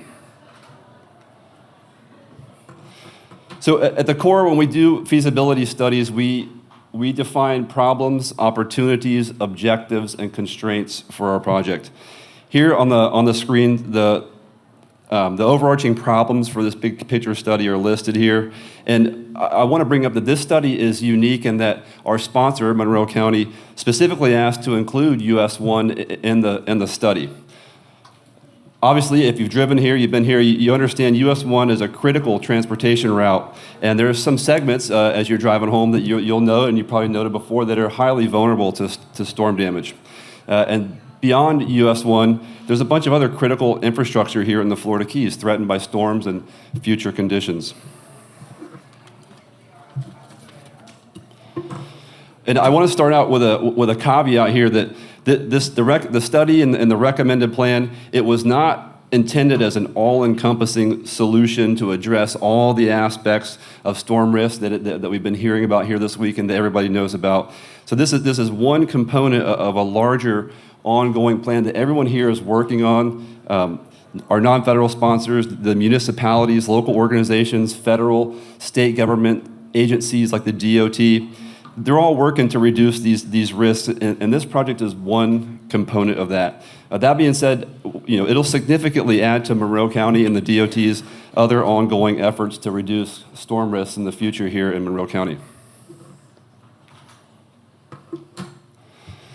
About the additional information from the DOT, so in addition to this project, which has the one element to help try to shore up sections of the road, the DOT was intending to share with you guys a bigger picture of a bigger study that they have ongoing, that they're developing vulnerability assessments and different tools to look at the different sections of US 1 here in Monroe County, and I know beyond Monroe County, and identify areas with opportunities, identify funding, identified vulnerability. So that was the other 2/3 of the discussion that you were supposed to get today. But without our friends from the DOT, I'm going to dive a little bit more into where we're going with the design for the Army Corps section of the road project. But backing up a little bit, the bigger picture of this overall study and authorized plan, it's really a massive project. So in the bigger picture, we're authorized to complete dry flood proofing of 53 different critical infrastructure buildings throughout Monroe County, as well as 1,052 non-residential structures. On top of that, we have authority to potentially elevate 4,698 residential structures. And the one little piece, the 1% of that, is shoreline stabilization at 6 locations along US Route 1. And that's going to be the focus as I move on, because that's the portion that we have funding for at this time. So the big picture of the overall study and the authority we have right now, The total cost of the project is $2.77 billion estimated. That's at October 2020 price levels. So a very significant amount of authority here for future resiliency projects in the Keys. And so in Army Corps, when we study these projects, when we go through our planning studies, everything's based on a benefit-cost ratio. And so this overall project had a benefit-cost ratio of 1.5. What that means is that every dollar invested by the federal government and our sponsor here, we can anticipate to receive $1.50 in national economic development benefits. So good benefit-cost ratio. Moving on from the bigger picture of the study, in 2023, Monroe County signed a design agreement with the Jacksonville District Army Corps of Engineers. And some interesting points of the design agreement is our agreement with the county to execute designs and move forward from study into design and toward construction. There's some really interesting points to make, though. The design agreement for this project indicated a 65% 35 cost share, 65% federal, 35% non-federal for all of the recommended features, inclusive of the dry flood proofing and the shoreline stabilization elements. However, that agreement defined the design as the pre-construction engineering and design for plans and specs of the initial construction of the shoreline stabilization elements only. So we have an agreement that encompasses everything, but right now we have a definition of design only encompassing the shoreline stabilization elements only. That's very important to the DOT folks right now, I understand. Monroe County this year provided their initial lump sum for the designs, their initial amount of cost share. So the figure here is showing the locations of all these 6 sites for this study throughout the Keys. And I wanted to point out that the sites, how do you select these sites? How do you look at all these miles of road and determine 6 sites? And that was my question when I first drove. I wasn't involved in the study. It's like, how do we just get down to 6 sites? Because obviously there's a lot of vulnerability, on this long, critical road here. But in the study, the selection was based on field reviews, coordination with the county and with the DOT. They reviewed information from previously damaged areas, such as areas that were repaired after Irma. And it was based on elevation data, so there was a lot of fancy models that predicted water elevation. So these were 6 primary sites that were picked out of this initial study. And what I'll go into in the next few slides is that what we're finding as we're digging into starting to design these solutions here, every one of these sites has unique problems and especially constraints. And as we're progressing through, we've split the sites up, the 6 sites, into groups of 2 to try to better grasp what we're doing. The first 2 sites that we're looking at right now are West Summerlin Key on the far west side and T-Table Key, which was identified in the study as Indian Key, but the project's on T-Table Key, so we'll fix that nomenclature. And I'm going to share some slides going forward with how we're progressing with the designs at West Summerlin Key. So this is a section of the design area at West Summerlin Key that the red line is showing the area that we're trying to protect. And what you can see here, this is similar to all the sites. We're here to protect areas of very narrow portions of roads that are at the highest risk from surge and erosion. And what comes along with this is a lot of fun constraints for design. How do you access the areas? How do you work here? What types of utilities are here? How do you maintain traffic when you're working here? And we'll go into a little bit more of that. So I just want to stress that each of these 6 sites has similar constraints. Here's some pictures of the West Summerlin Key site, just giving you an idea of this initial one here. You can see it's a really narrow strip of land between the Atlantic and US 1. We have an existing low seawall. We've got power lines overhead. There's an unpaved trail here, which I believe in this section it's the Overseas Heritage Trail. Very important to maintain this trail. And all that considered, we've got 50 feet from the road shoulder to the Atlantic Ocean. This nice figure of a bunch of colorful squiggly lines is some more fun constraints that we get to tackle here. Essentially, the lines are indicating real estate rights of way, existing easements, property lines, lots of fun things to work out in our design and future O&M agreements. And a really big thing that you can't see in the figures, and a huge constraint, are water mains and utilities. So all these sites are in very narrow sections of islands, and we have to have water, and we have massive water mains running below US 1 and the side of the road there. So, you know, our planning folks, when they're completing a feasibility study, they have to work within policies and timeframes and budgets. And what I'm telling my leadership back is that they made some convenient assumptions. You know, you have to make some assumptions when you're doing a study, and we're getting to handle the convenient assumptions. The biggest convenient assumption I wanted to stress here is our studies, our design schedules and design budgets assumed that we're going to protect the shoreline, build revetments or whatnot, and we're not going to touch the water. So, I mean, as everybody knows here, you touch the water, it's a whole nother world of permitting coordination. So we have, you know, large teams, very bright people, and we're going to work our tails off to meet those assumptions. But that was a nice, convenient one for the study team to rush through their schedule and budget. So how are we progressing with the design? Where we're at right now, this year, since we've kicked off the design, again, a lot of really smart people that know a lot more than me are defining the coastal conditions. Essentially, they're determining for each of the site, what are the water levels we're going to expect? What kind of waves and forces can we expect in the future? And this information is going to inform our designs. What size rocks do we need? Again, what type of forces? And then what we're looking for next year is to move into a value engineering process.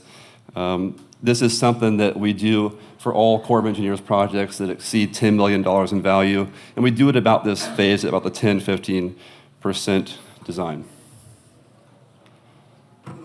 This is the part where I'm going to really fumble and maybe skip ahead, but it's really interesting, and I wanted to share with you, what all goes into assessing the coastal conditions, determining the sea level that to expect, the waves to expect, the surge to expect, and I wanted to really focus on pointing out that a lot of studies have been done for this region, for our entire division. So all the calculations and the modeling that's been being looked at is pulling from previous studies and previously built models. And a primary one here for the waves and the surge is the Army Corps' Coastal Hazard System, the CHS. This is what the engineers are using. It couples waves and water levels. It's a massive model with gobs and gobs of data, and it essentially output data points all around the whole southeastern United States of different waves and water levels to expect at different times and different conditions. So that's what the smart people are looking to. This model, it incorporates sea level adjustments, and again, it outputs expected water levels and waves. So the bottom line up front that I want to focus on the next few slides is there are a lot of inputs that we're looking at, that we're building. We're looking into the future at sea levels, we're looking at storm surge, we're looking at waves, we're looking at erosion. So whatever our solution is, it's for a design life of 50 years into eternity. It has to be very robust. So I know this is a big topic here, and sea level change, and obviously we're assessing it. And I wanted to point out what the Army Corps, we have engineer manuals, we have engineer regulations. Our engineers are essentially told, we're given guidelines of what to follow. We have our own sea level curve and projections, but just specific to this West Summerlin site here, where they started was with the local NOAA gauge. And I think the closest one to this site was the Vaca Key gauge. So each of these sites have a local NOAA gauge with some historical measurements. And the gauge at Vaca Key has a measured sea level change of 0.017 feet per year. That equates to 0.68 feet of measured sea level change at Vaca Key over the last 40 years. So we started there, and based on that, our guys selected the intermediate curve for our projections into the future. And if we follow this intermediate curve out for 50 years at this site, we're expecting about 2 feet of sea level change at this site based on that assumption. Building on that, when you have a storm, obviously a storm comes through, water rises and falls. We call the pattern a hydrograph. Our fancy models have tons and tons of different types of hydrographs that they look at, including ones from Andrew in 1992, and particularly from Irma in 2017. You're looking at hydrographs here from Hurricane Irma. This is what was chosen to model water levels in the future. And on this study, what you're seeing are projected hydrographs for different scenarios out into the future. And essentially, we're anticipating at West Summerlin, under various conditions, up to 6 to potentially 8 feet of surge at this site in the future under various different situations. So again, that's on top of sea level rise.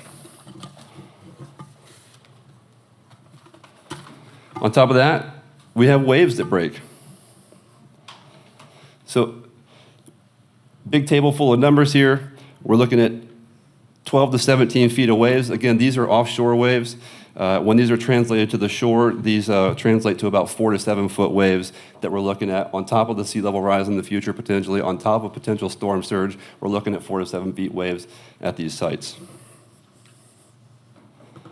So put it all together, our designs are considering 0.68 to 2 feet of sea level change in the future potentially, storm surge of 6 to 8 feet, waves on top of that of 4 to 7 feet. And so we're looking at designing solutions to withstand 10 to 17 feet of water and waves at these locations. This is a profile here that these are all derived for all the different sites, and this comes from NOAA LIDAR data. And from these, the engineers, we project on future conditions and take a look at the individual sites. This one here is one of those cross-shore profiles showing that the green dotted line is the current water level. The light blue line is some future potential scenario of water. And a couple things to point out here, things that we're looking at is the big spike in the little blue line is indicating waves crashing at the shoreline. And a big thing to look at here is the blue line goes over the top of the entire profile, so it inundates the entire road, the whole island, pours up the backside of the island. So again, this is a consideration that these designs have to consider and accept that in some potential future situation, this whole road could be overtopped. That's okay as long as we have a robust solution that allows the road to still be there after the water rises and falls.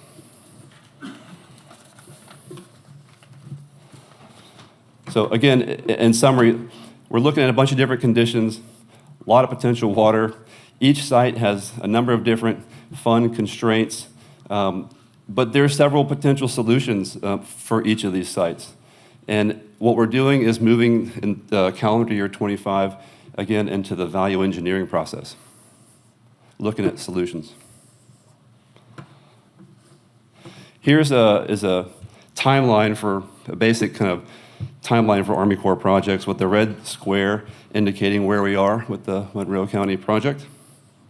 We're working towards what we're calling a value-based design charrette in early 2025. This is going to be a multi-day workshop with a multidisciplinary team of really smart people sitting in a room, reviewing existing information, analyzing conditions that we've formulated and come up with, and requirements for the various projects, and coming up with designs to achieve the essential functions for these projects at the lowest total cost over the life of the project. So a lot goes into what we're building here. Again, each is initially assumed a convenient assumption in our study that the Corps will go out and build revetments at these sites. We're not going to touch the water, we're going to build revetments, but I think what we'll see as we proceed forward, there might be different types of solutions, and there might be different solutions at each one of the sites. Some of the things in addition to revetments being talked about are buried sheet pile walls tied into the road, concrete caps, secant pile walls, and of course incorporating things like living shorelines and other nature-based solutions or enhancements potentially. Here's another timeline of the where we are in the overall process, again, just for the shoreline stabilization piece. We're obviously in the design execution phase, working towards construction, hopefully, if all goes right, in FY27, so towards the end of calendar year 2026, we'll be talking about construction. And the caveat to that is the construction's dependent on congressional appropriations, the money. But if all goes well, again, we're planning to be looking at construction of these initial shoreline restoration or shoreline protection sites in calendar year 2028. And what I'm seeing here of the 6 sites, again, the way that the different challenges that we're seeing, I foresee them probably being constructed in 2 or 3 different contracts or 2 or 3 different phases, maybe depending on location or construction methodology. So that's an overall update on where we are. And again, I wanted to thank Rhonda and everyone here. This has been a great experience. Met a lot of great people, learned a lot of great things. So thank you, everybody. And if we have time for questions, I'm happy to try my best to answer any.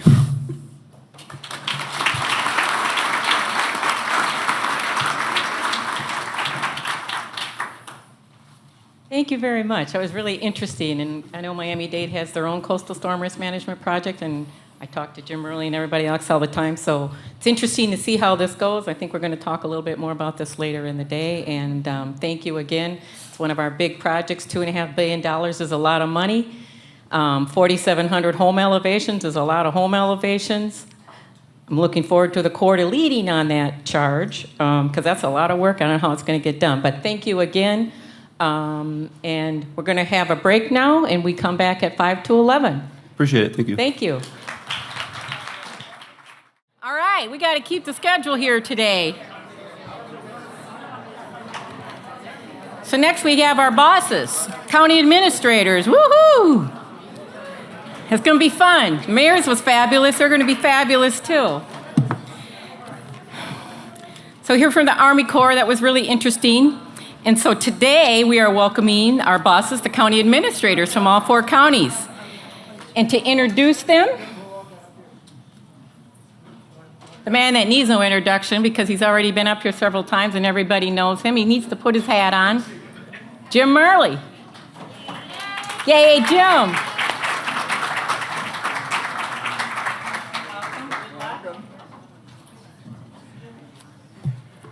Okay, well, you know I retired yesterday, so I'm back, and it's Jim Scholl got me back. He said, let's bring back draft beer. That was enough to bring me out of retirement. I'll retire at the end of this panel. Hey, great to be back, guys, and to celebrate this wonderful conference in this great location. I'm going to ask my county administrators to join us up on the panel, please. We've got Jimmy Morales, Monica, Christine. Wait a minute, that doesn't. Palm Beach has got a replacement down there. All right. Are you going to sit with us, Jim? Yeah, I'm going to take over there. Yeah. All right. Okay. We rehearsed The bios are in the book, right? So, and think of these guys, their bosses just spoke. You know, they're working for the mayors, so they're in an interesting position to be sure they don't say anything contradictory to what the mayors just said. But just as we've aligned these panels, the organizers have got some questions that we all have. I'm going to ask and start with each one of the administrators. The others will have a chance to chime in on that question and have a lead. And then I'm going to squeeze in some time at the end for questions. So that's the drill. I'm going over here.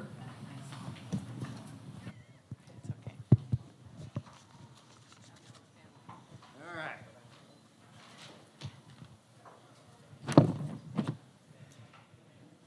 We're going to start with our host, Ms. Hurley, who I know has had a long history here. I remember when they hired you to be the growth management director, Christine, and you went on to be the in the administration and with the Monroe County Land Authority, which is a rare special instrument of government. Now you're back as administrators. Our region's climate response is well underway, but timelines for solutions are increasingly urgent given the economics of climate, risk, and impacts. As county administrator, how are you working to address these diverse economic challenges? Thank you. And I do remember also, I think you met with me my first week on the job, and we were working on something very creative. Remember that? Yeah, I remember.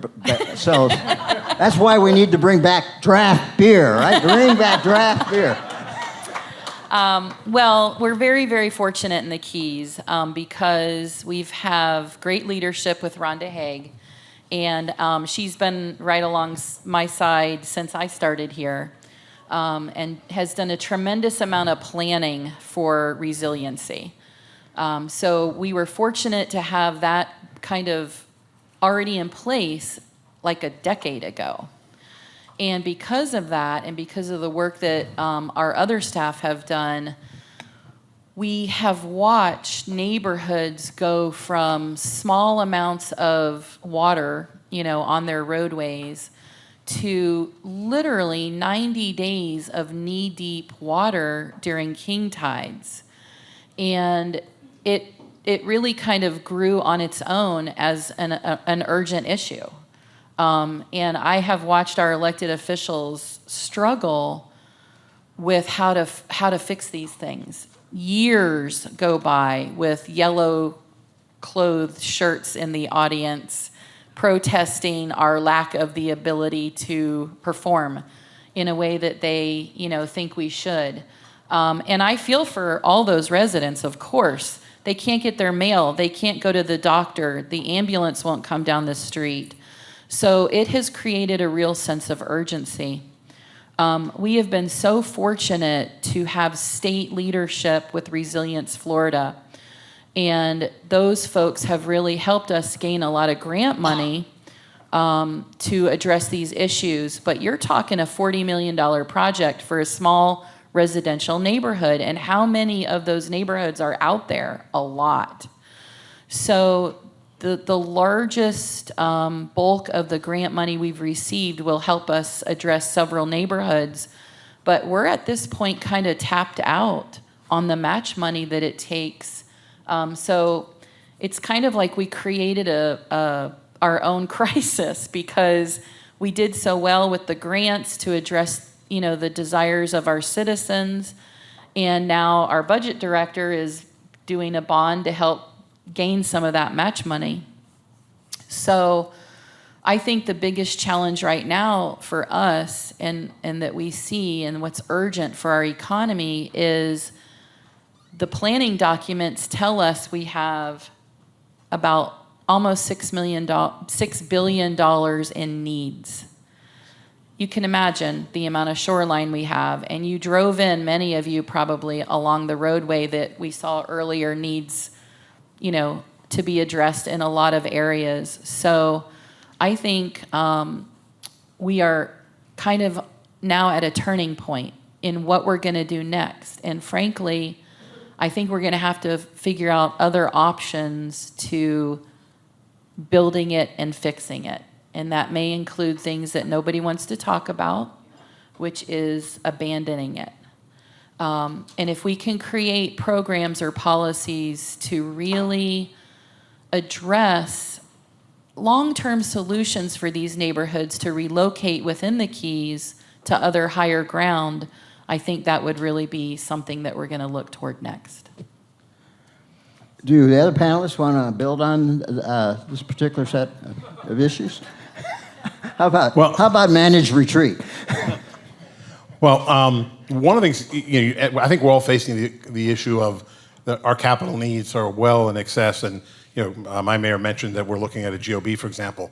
But one of the things we've done under her leadership is we do recognize that we are also an economic agent out there. We have a budget now of $12 billion. So what we've done is we've really moved toward what we call a purpose-driven procurement. And we make sure that as we're spending those billions of dollars, buying all kinds of stuff, that we're doing it in a way that is resilient. We have a green purchase guide. When we are doing RFPs and whatnot, we ask the proponents to talk about the resilient measures they're going to, whether they're building something, generating something, whatever. So we're trying to at least make sure that the dollars we are just our regular O&M type budget is promoting resiliency, is incentivizing the many businesses that do business with the county to adopt those measures, at least for the purpose of the contracts they're carrying out with us. And there are other aspects of purpose-driven, equitable issues, labor, place issues and things like that. But certainly resiliency is a big part of it. So even though it's not necessarily billions of dollars that we're building, raising roads or whatnot, at least though on an everyday level, we're promoting resiliency as an economic agent in the community. Yeah, and thanks, Jimmy and Christina. I will tell you that in Broward, when I get up here every year and we talk about these things, it's like a broken record because it's the same issue that we're all trying to address. But for us, it's more of a prioritization of our CIP and of our operations. So we're looking at efficient ways to do the work we have to do. And certainly, yesterday I had to step out of one of the sessions because I had committed to my budget director, and I forgot because I just look at my calendar and it tells me where I'm supposed to be, but I didn't realize I was going to be here. But we kicked off our capital budget discussions with all of our department directors. So probably about 4 or 5 directors that I've got here. You guys didn't get to hear me say this yesterday, but I did it by teams, and we just reiterated the importance of our re-estimates of our capital budget program, because I'm not going to be able to afford this coming year new projects. It's got to be what's in the CIP, re-estimates, because everything is escalating, and all of our capital program, every time there's a project, it goes through the resiliency review. Everything has to have that component, because it doesn't make sense to invest in our infrastructure if it's not forward thinking and we're leaning into what's going to be, like in hockey, you got to skate to where the puck is, not where it is. And so that's the approach we take. You need to do a formal introduction because you're definitely not Virginia. But he looks just like her.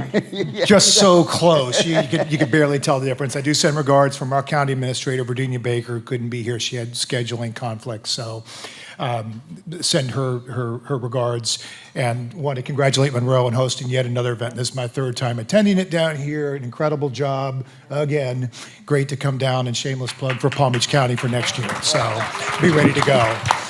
So with that, Pat Rutter, Deputy County Administrator, jumping in on the question, couple things. We call cross-departmental teams, so implementing our board's strategic priorities. We have departments from agencies that aren't directly impacted by any one of those, and they serve to, long story short, eventually report out to the board on what we're doing implementing these strategic priorities in the midst of our day-to-day. Our Office of Resilience is integral in 4 of those. Along the way. Capital-wise, we run a whole capital checklist to, kind of furthering that point of you're spending the dollar the right way sort of thing. We're seeing, you're checking, you're answering all the departments that are engaging in capital projects, what you're doing, furthering the mission, if you will, and taking that along. A couple other little things. It struck me, last year was the first year I was on the bond rating calls. Now, I've always been part of getting the information to our budget office. Last year, I sat in the calls, and I got to tell you, hearing the rating agencies, the questions they ask, they're not just lip service, what they're asking, what you're doing in resilience, what you're doing with your capital, how are you improving it, how are you part of it, how are you investing the money the right way. We did it because we did a $200 million housing bond last year, but rating agencies, I think those who've been around longer would tell you they take it more and more seriously every year, and just the difference is it's incredible. And they want to know what you're doing. And we're proud of having a AAA rating. We want to keep it, and that's part of it. Last thing I'd offer is I think many of us have been on selection committees, and we see it from engineers to architects to all sorts of things. I think a lot of our duty can be challenging our consultants and bringing ideas. And quick story, it's on a bridge selection, 3 different consultants that used multiple sea level rise projections, went through all that piece, but one of them we're dealing with bringing the bridge out, the tows out, looking at having to buy a lot of homes to bring a bridge out to meet raising it.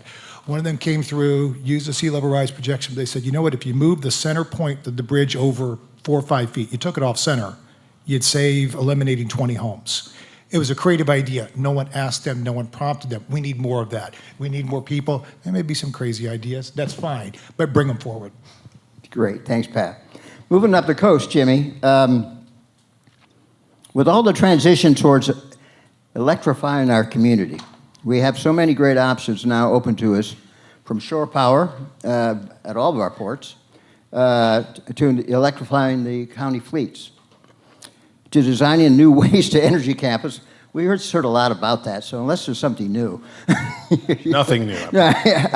What are some of the low-hanging fruit, and how might we overcome some of the long-term challenges on moving on further and managing our energy issues? Well, I guess a theme in all that is that we're in the process of renewing or replacing a lot of infrastructure that has come to or is coming to end of life, right?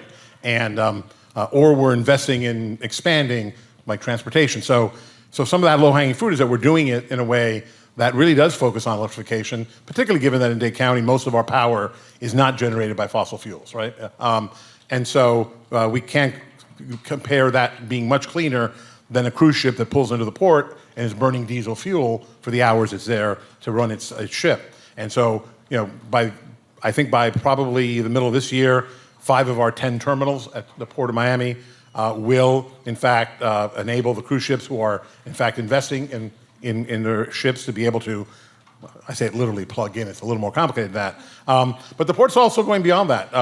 The port has a significant cargo operation, and most of that cargo comes in and out on trucks, right? And burning diesel.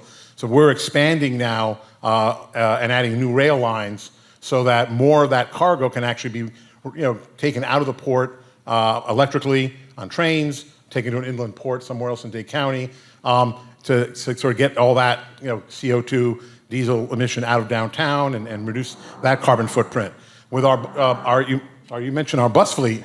I don't know what that was, but our bus fleet, we are rolling out a bus rapid transit system on the South Corridor that's going to run from Dadeland all the way down to Florida City. It'll be the largest electric bus fleet in the country, and we're building a big bus depot in Florida City to power it. And so we're doubling down with our investment in terms of our electric bus fleet. And at the airport, which is our economic engine and one of the big ones in the country, we are replacing the roof on the airport. It's an old airport, and we're going to be populating it with a lot of solar panels. We're working with a major project with FP&L to provide backup power to the airport. At the end of the process, we're going to have, I think, about 6.3 megawatts of power capacity to make our airport resilient, and it'll be powered by resilient energy. So we're using those infrastructure investments to double down on electrification and try to reduce our carbon footprint. Go ahead, Monica. Yeah, so I'll chime in. Thanks. So a lot of the things that Jimmy just talked about, I was smiling throughout all of his discussion because we're doing many of the same things. Over at the port, we just received a $53 million grant for shore power. So we stopped because we wanted to really have more control over the destiny of what shore power will look like for Broward. But again, working with the cruise lines and seeing how they will connect into our infrastructure is important. On the cargo side, we're doing a little bit different and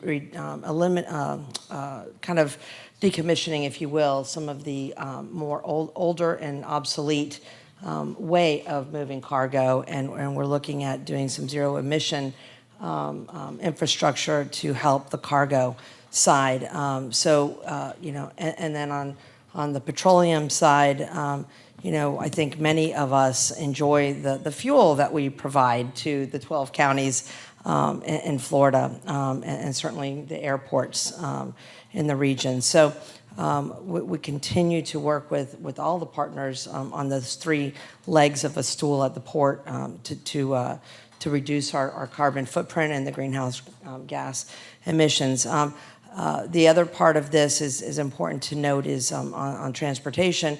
Well, I don't know about your electric buses, but we're having a heck of a time keeping ours on the road because We're having some of us. yeah. So you know, some of those best plans. You know, I think we all kind of got out there and said we need to embrace this and do this, but we need to make sure that the fleet that we've purchased is actually they got the rubber on the roads and actually able to operate, because we've been having some challenges there. But absolutely, we've got, you know, the plans for that. Our budget has that infrastructure in place, both on the EV infrastructure and then on the fleet side as well.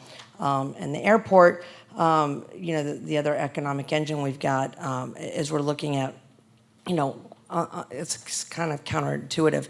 Intermodal center and automated people mover, some of those, you know, huge infrastructure investments that we're doing, we're hoping long term, obviously, that will reduce the carbon footprint and be able to have folks fly from Ohio, and then when they go to check in on their cruise line, they last seen their luggage in Ohio, and they will go on to their room and they'll be able to jump on the connector, the light rail connector, go around our airport through the intermodal center and automatic people mover, and show up in their ship with their luggage sitting there. So, you know, some of those big infrastructure initiatives we're looking at will long-term reduce that carbon footprint. So those are some of the big things we're working on.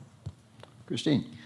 Way less big things down here with this subject matter. And I applaud you all, it's wonderful. But we don't have really gigantic airports and things like that. But we are working on some good initiatives.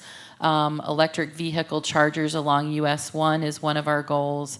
And it's interesting, recently I've been learning about how we get power into the Keys in a little more detail, and realizing that we actually have generators and things when we have big power surges or needs.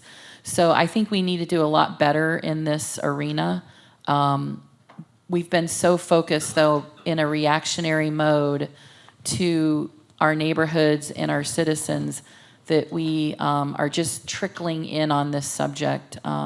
Final thing is we are working toward electrification of our fleet. We did a really good initiative early on with that. Rhonda led that charge. But we can do better, and I think we will in the long run. Pat. Same as others with buses. We've got 20 EV charging stations for our buses, and we're feeling our way along and working it out. We'll find a way to make it work, but that's part of the process. That's a big one. EV charging stations, so we've got them down at our governmental center and some other locations throughout the county, moving into the next phases of other buildings and other locations. For instance, our building division, we're building a brand new building. It's going to be about 20,000 square feet, and they've got 200 employees. That's going to sit right next to an existing building that has about close to 1,000 employees, looking to, as part of the project, put charging stations inside the existing garage. So looking for those efficiencies, again, when you can best tap into it, move it along.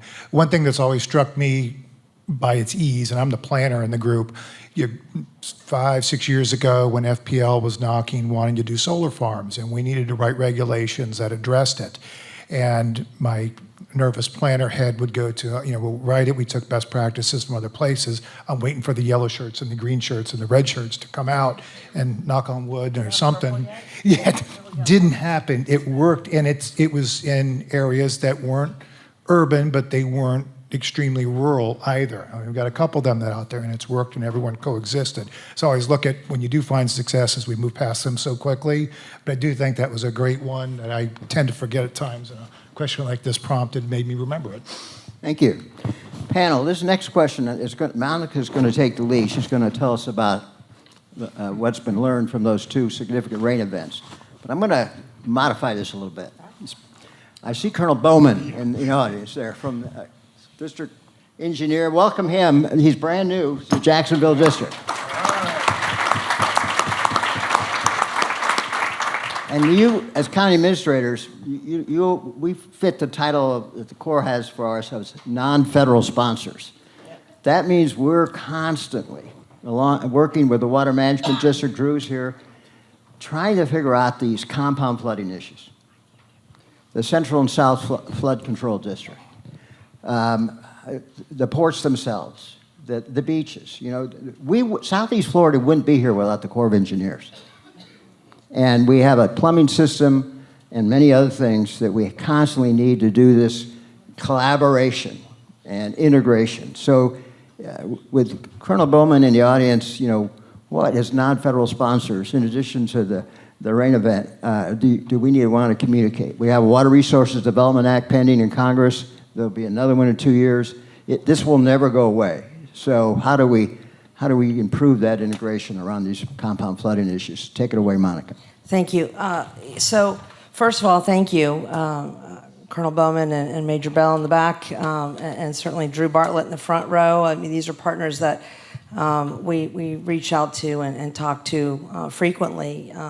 This summer, I just before we get into the rain events, I want to just do a personal shout out, and I hope I don't get either of us in trouble, Drew. But you know, this summer, as I was in the middle of budget development, you know, I called Drew and I said, listen, you know, my board hasn't voted on this yet, but I think we have a tremendous opportunity, and I think I've got the support of the board to be a leader in the CNSF field in this work that we have to do, and you know, let's see if we can partner. And of course, his budget wasn't really approved yet either, and we were just trying to, you know, do the best we could, cross our fingers, and do the hard work behind the scenes. I'm really glad to say that everything planned out as we had hoped. It worked out as we had hoped, and so we're going to be partnering with the Water Management District in the 203 study, and so these are very significant long-term you know, initiatives that will hopefully reap a lot of great benefit for Broward. We're hoping that our neighbors to the south and north will also be able to do that in the next year or so. But you know, our board, you know, took a tremendous leadership role with a couple of pressure points from some of my. I'm looking back at Mayor Furr. He's smiling. To make sure that I could squeeze the couple $1 million from here and there. After I lifted the mattress and found some extra $5 million, we got to find and put it in the budget. But those are some significant things, and we all want to fix the problem we've got today. But if we don't start thinking about tomorrow, it's going to be exponentially worse. So, you know, some of the lessons we learned back in April 2023, and then we had another, you know, little rainfall event in June of this year. And as I was sitting here this morning listening to the mayor's talk, got a flash flood warning in Broward happening, and I was like, oh gosh, I hope this doesn't become worse like the last couple we've had. But you know, we heard this morning about splitting out, you know, emergency management. You know, I can't emphasize enough how important that role is as well. This last year, one of the things when I took over as administrator, I started looking at the organization to see how do we maximize the resources we've got, and how do we really just put the focus on some of these really pressure points, these important pressure points. And so I broke out the emergency management function. We had it in with 911 and our regional communications side, and so I was fortunate to get a rock star as our EM director, who I understand is already getting phone calls from the transition team, but he assured me he wasn't leaving. So yesterday he told me. So you know, but these folks that are recognized nationally as leaders, and to have the conversations and the relationships. So these types of gatherings are critical because we can connect, have the conversation, have the cell phone numbers, and be able to text folks and say, hey, I need some help. Let's talk about how do we partner moving forward. And so we've been able to do that. And so from the April 2023, well, we'll hopefully never get that much rain in a 12-hour period or 24-hour period. when we had the June event this past year, it was exponentially better. We were prepared. It's simple. It's picking up the trash. I see my solid waste folks in the back. It is clearing the drains. My public works director's here. Getting in front when we start to see these events about to roll out, that's when we got to be in motion. Get everything out in front, do the work on the front end so our drains are cleared and we're helping ourselves as best as we can. So we had, the governor come down, Kevin Guthrie, the state EM director, came down, the Secretary of Transportation came down, had them all in my EOC, and they were commending the effort and the response. Pumps pre-positioned. I mean, you have to be ready on the front end. And so that's kind of what we learned from the prior year, and how do we shift. And it's just always lessons. You just got to keep shifting. There's no two events that are the same, but we can certainly, there's some commonalities in some of these approaches, so we got to just be ready for that. Christine. Well, we have a lot of rain events down here, not to the extent that she's describing. I think Key West suffers the most from it.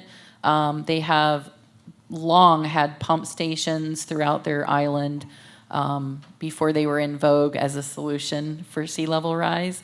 But I think she's right. Maintenance of all the facilities are critical.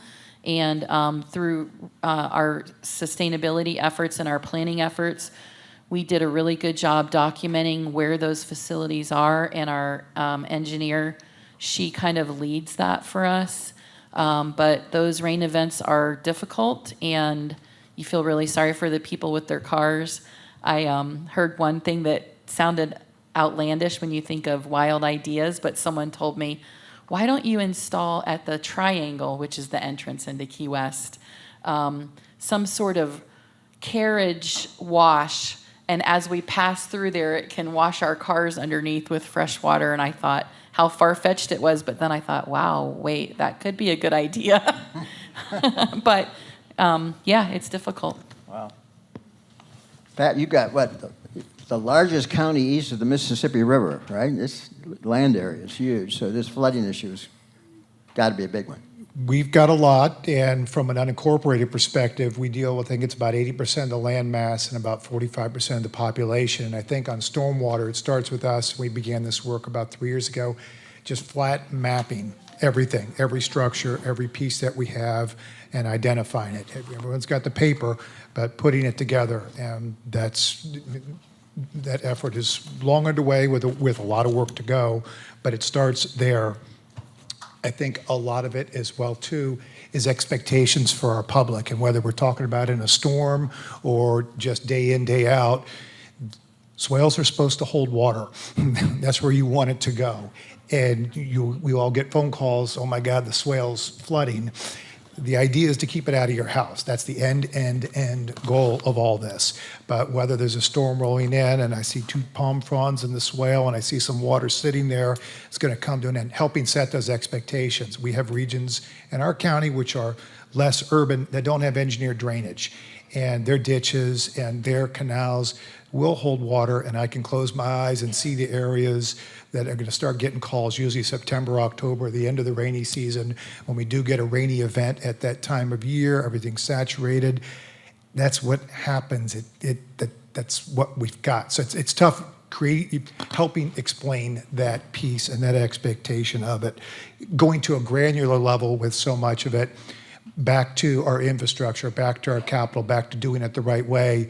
If we're just doing a road rebuild or even a resurfacing, looking at the outfalls, understanding if you've got outfalls that are 60, 70 years old, and those structures, until you stick a camera in there and you start running it, you don't know if those culverts are working. You know when they're not working because it backs up, the road collapses, or other things happen. But trying to be in front of it so you're not being reactive on it. And we've got a big project. It's a 3-mile road right in the middle, runs right through West Palm Beach. And looking at some of those outfalls, it's incredible that some of them had not totally degraded. Know it's going to happen, but that will be an incredible lift on stormwater system for a large area. So there's just a lot of little bites along the way that we're taking on. Jimmy, your experience, you've been a city manager for an island community where you pretty much have 100% of the responsibility over the Miami Beach. Now you're at the county where the canal system's there. And, you know, so give us that perspective from both angles, if you could. Well, let me first say that you know, we learned from the misery that Broward had. We had a little bit of it in Northeast Dade, but you know, we sat down with the mayor, Pete Gomez, our emergency management coordinator, and said, we need to add these rain bombs as a new incident that we prepare for, that we message, that we communicate and respond to. And so now and in fact, we had a chance to sort of exercise that new muscle with the more recent rain event that occurred as well, and we had some significant flooding in North Miami and whatnot. So we now have the protocol to treat it like an emergency. We don't have as much prep time and lead time, but certainly we're doing that. And the other thing I just want to, and I want to, shout out for Jennifer Herrado. I read her post-action report for the 23 storm, and what jumped out at me, and this was a little relevant to my experience at my beach, was that where you saw flooding was precisely what your 50-year projections showed with sea level rise. And that led me to believe, people sometimes think sea level rise is like an L. In 50 years, it's suddenly going to go up, right? It's not, obviously. And so we're increasingly seeing those impacts. And that caused me to begin a conversation that we're still in the middle of at the county about what do we need to do, whether it's road raising, whether it's raising our infrastructure, because these bombs are creating the impact of that sea level rise today. And I thought that was an incredible observation. Miami Beach, when I became manager in 2013, we literally, the then resident Philip Levine, who got elected mayor, was kayaking down, in Sunset Harbor because of what we called rainy day flooding. And so, so we had at least the emergency that created some public, interest, public accepting raising stormwater rates significantly. And we changed the topography of at least 7 neighborhoods that today don't flood. They don't flood when we have these rain bombs. They don't flood at king tides. So you can do things, but it's very expensive. And another conversation yesterday with the guys, people were angry and very angry and even angrier during the whole process. But today they all love the fact that their neighborhoods are dry and their property values are good. So it takes a lot of political courage and a lot of money to get it done. But you can do it. I'm not saying you can forever keep the water from coming in, but you can make differences if you're willing to invest the time, energy, and money. Okay, Pat. Palm Beach was, and your mayor sort of set this question up a little bit. So she said, we were talking about it's unfortunate to having to suffer the acute and unforeseen impacts from the recent passage of Hurricane Milton. I mean, the tornadoes happened before the hurricane even had a landfall on the West Coast, and with severe damage resulting from multiple tornadoes. Similar to Broward, are there any early lessons emerging that either reinforced or might influence the county's preparation or response to strategies in the future? Well, I can tell you that we've all been through enough hurricanes. We've all spent enough time in our EOC, or spent enough nights in our EOCs as well. And that was about as bizarre a day in totally different regards. And it wasn't even in the afternoon. It was all the tornado warnings popping up that morning. And them dropping out of North Broward, working their way up. And the first ones that came through Palm Beach County were far enough out west. You knew it. The box was there. There were sightings, but you weren't worried about people. When the afternoon spun up, and I could tell you there was the surreal aspect of it. I remember sitting in the EOC, fire rescue, one of our chiefs comes in, responded to a house that was down. And then, about literally a minute, 2 later, you get your head wrapped around, there's a tornado on the ground. It was like a video game. We're literally watching it in our head. It's reported here, it's reported there, boom, boom, boom. Our emergency manager's on the call with Weather Service, and we're literally getting real time. They think it's here, they think it's there. You're trying to call people in advance. You're sitting in the EOC. I got a department director who lived in a community, and her mom and her daughter were a little bit off the path. Megan Houston, don't know if Megan's in the room. Her home was not far off the path. So it's real. It gets really real fast. And then you hear the calls coming in, and our fire chief was in there, and I listened to one fire rescue call after another. It was awesome when you start hearing them cleared, but they're responding to it. So back to the point, I think it emphasizes why you listen, why you pay attention, but you're prepared for what you're not prepared for necessarily. We all think of hurricanes, we all think of storms, we all think of spinning up for what we traditionally address. This was somewhat the untraditional. There have always been tornadoes embedded in hurricanes, and you get a spin up, nothing like this before. But this is why you always plan for what you don't know, and you train for it, you plan for it, you anticipate it.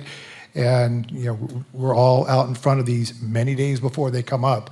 So you're ready for it, and you're surrounding yourself with good people.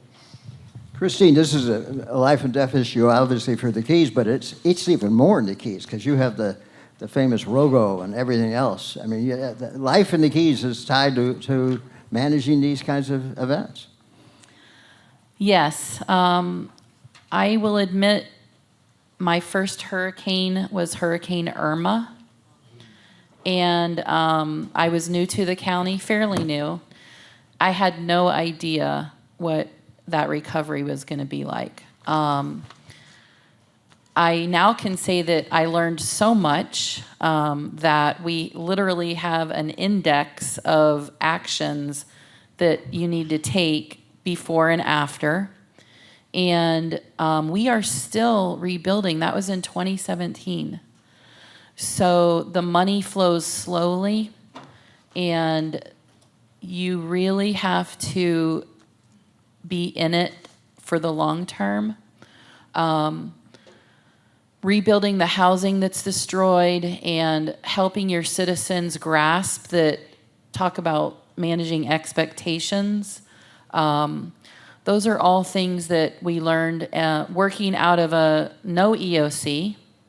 And our EOC is where our building department used to be at that time. And so you should have seen how difficult that was, because you need to be able to ramp those departments up to help the people rebuild.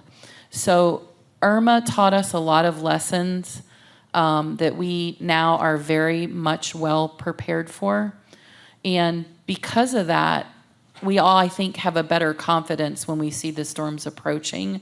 It's been a lot better since we learned those lessons. But I don't think you're ever going to be able to really cure this situation.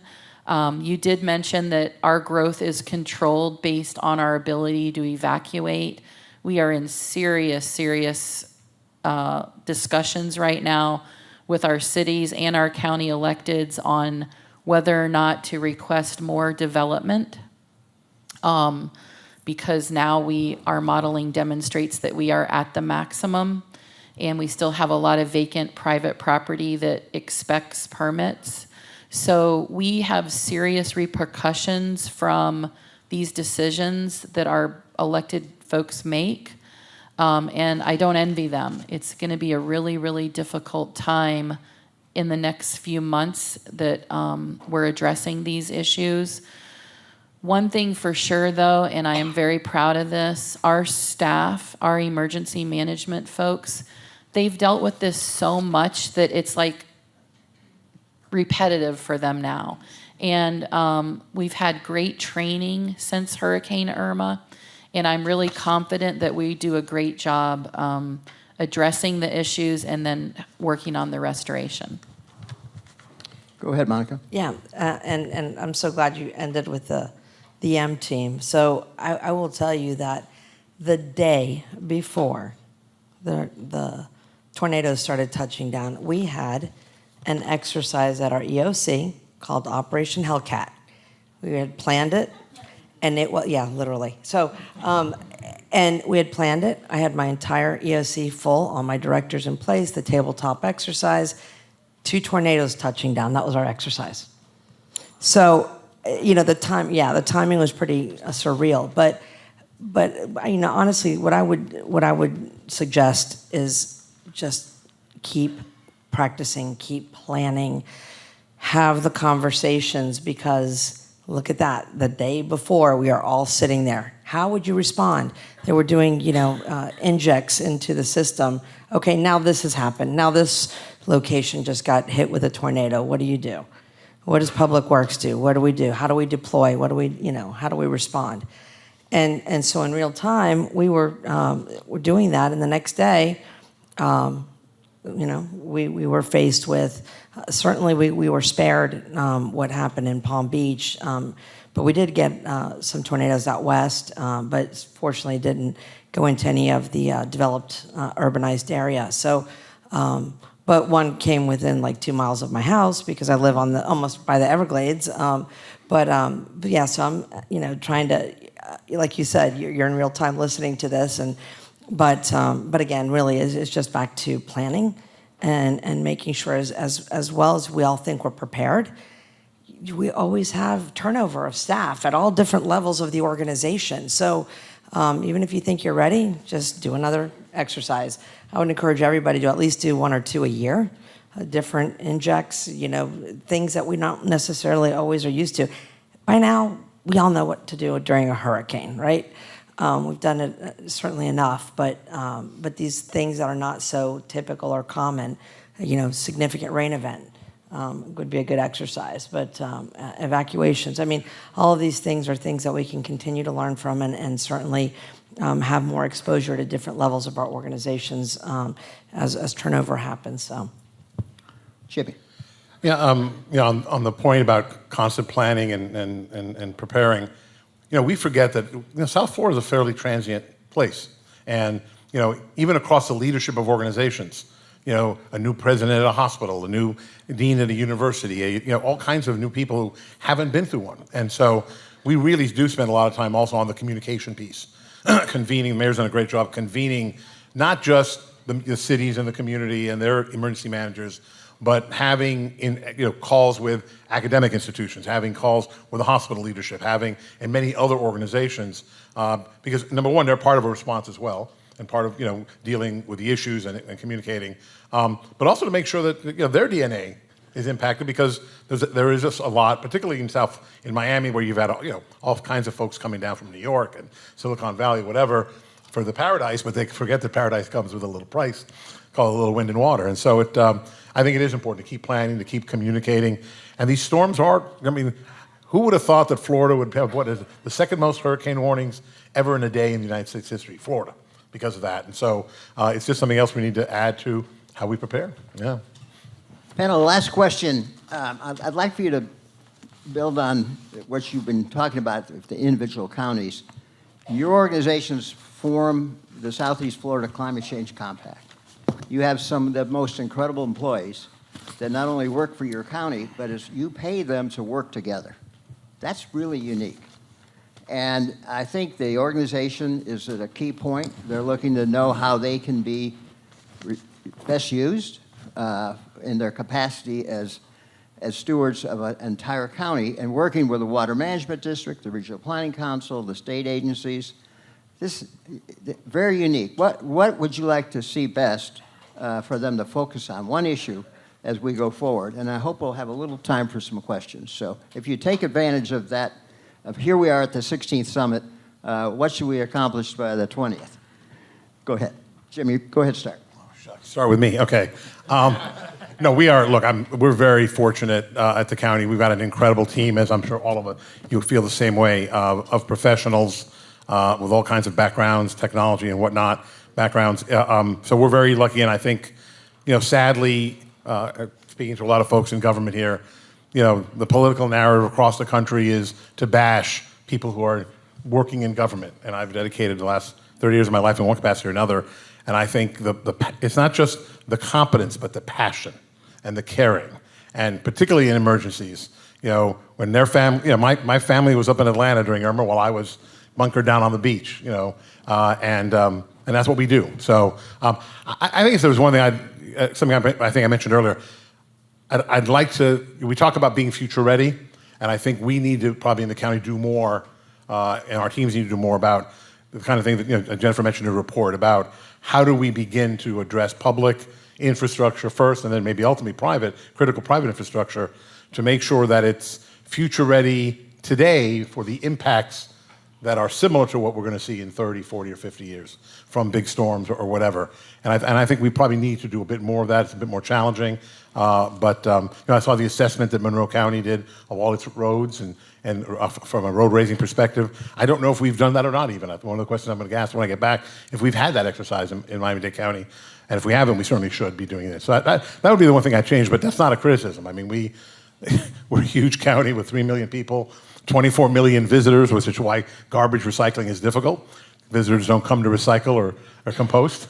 But we do a pretty good job, I think, at the county managing all that. So that's an issue you'd also like the compact to look at. That's what I'm trying to... Oh, I'm sorry. Yes, absolutely. Yeah. All right. Absolutely. I'm sorry. In addition, yeah. So, Monica. And thank you. So I think the biggest thing we could benefit from is community planning, and talking about it as a region and how can we address that. You know, we've taken some initiatives here in Broward.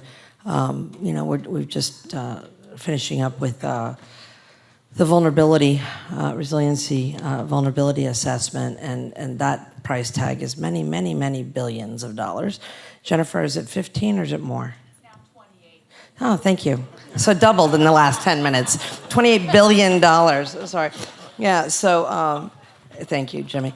Yeah, so we're going to have, I think Mayor Furr mentioned it this morning, that we're going to have a workshop with our board to talk about, you know, where we're going with resiliency. And so it scares me. I'm going to start twitching in a minute when we start thinking about how we're going to fund any of this. But community planning, Jim, I think that's the best benefit that we can do is to help each other, because, you know, Jimmy's roads don't just stop at the county line. They continue on into Broward and some of our, you know, low-lying coastal vulnerable areas to flooding.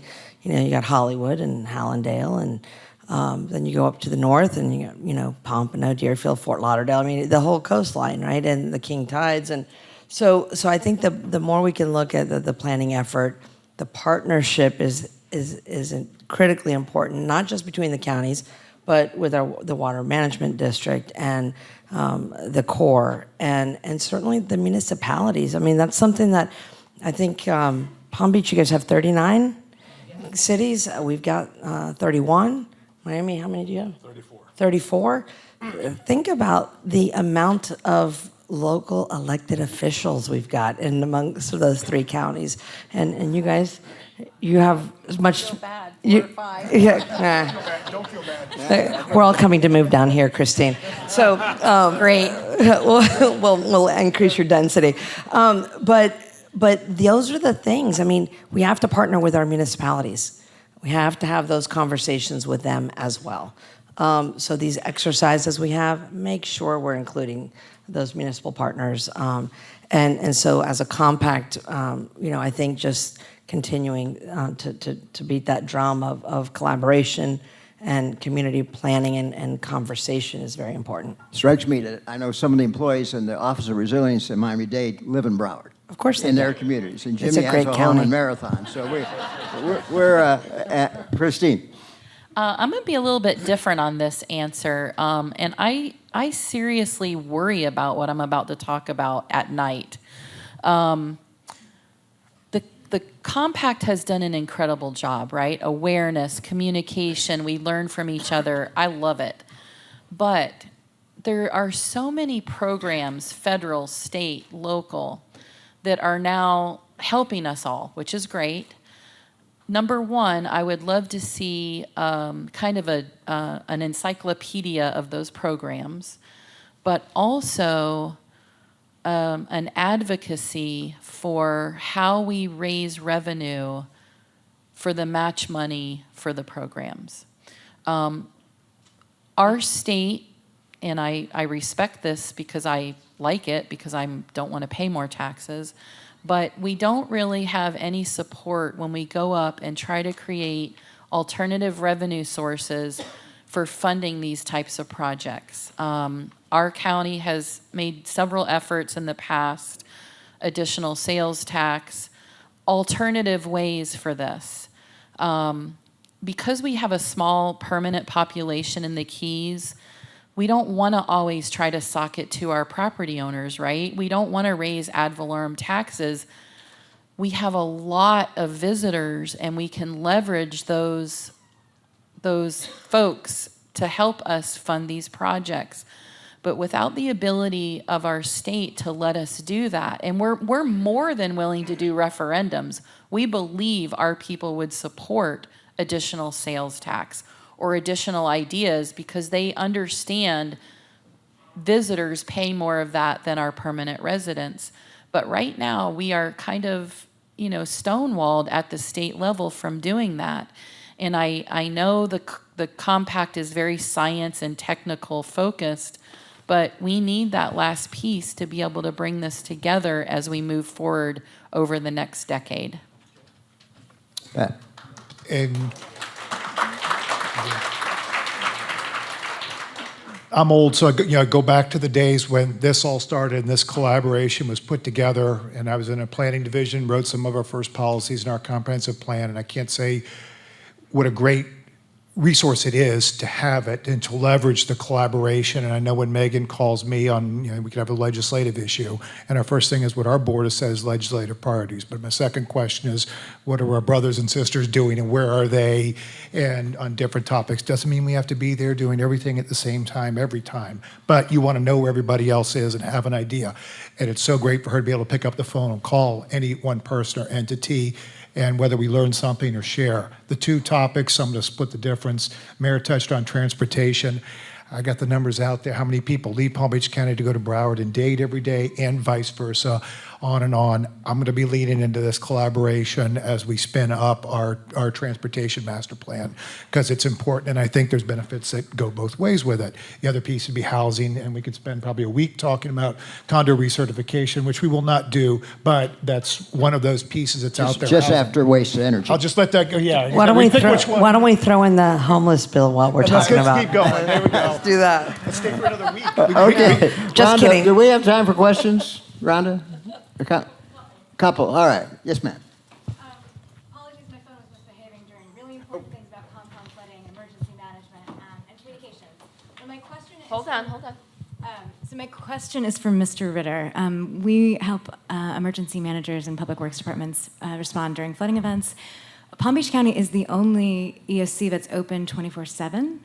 How did you guys resource that? And I think it's something that many counties across Florida really need to be looking at. And is there any advice you can give the room? There was an efficiency that previous county administration and boards decided to put staff in there full time. So yes, we run overnight and keep people, and we get a report every morning, but we've got a lot of our staff in there as well on the day-to-day side. But it's an important facet, and decisions are made in the past which are bearing fruit years down the road. Thank you for all you do. How good of a job do you think the infrastructure of this climate, all the people, the staff, and everything are doing in educating not just the mayors, but the county commissioners writ large? How linked in are they to all of these issues? Well, I'll take it from the Broward perspective. I think everyone in the room knows Jennifer. We've heard her name 1,000, if not more, times today, but and during these last 3 days. But our entire team. I mean, obviously, under the leadership of Lenny Villalpando and Jennifer Gerardo, and Jennifer as our CRO, and all of our very talented folks. I mean, it is critical. Before each agenda, the county commission meeting, when there's like sensitive, critical issues on the agenda, the commissioners all hear from me because I brief all of them, but there'll be sensitive issues that I'll pick up the phone and say, Jennifer, I need you to, make sure you're briefing all the commissioners so they get a more in-depth briefing on a particular issue. So we do that with, different sensitive issues, but I think it's important. It's incumbent upon, the four of us in these administrative roles to make sure that all of the board is educated and that they have the information they need to make the decisions that we pose to them. Yeah, no, we've got 13 commissioners, and I believe they're all, to a greater or lesser degree, but I think they're all very aware of this. It comes up a lot, in our meetings just because everything from our water sewer department, which is spending $600-700 million a year on projects to deal with the outfall legislation, our consent decree, et cetera.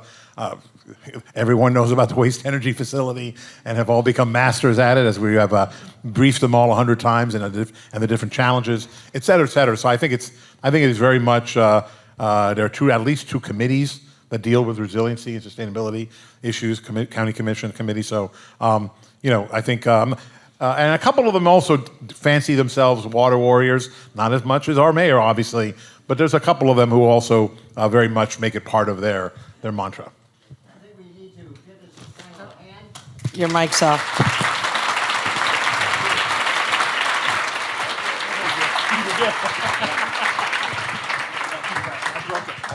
We gotta get. Oh, No, I got you.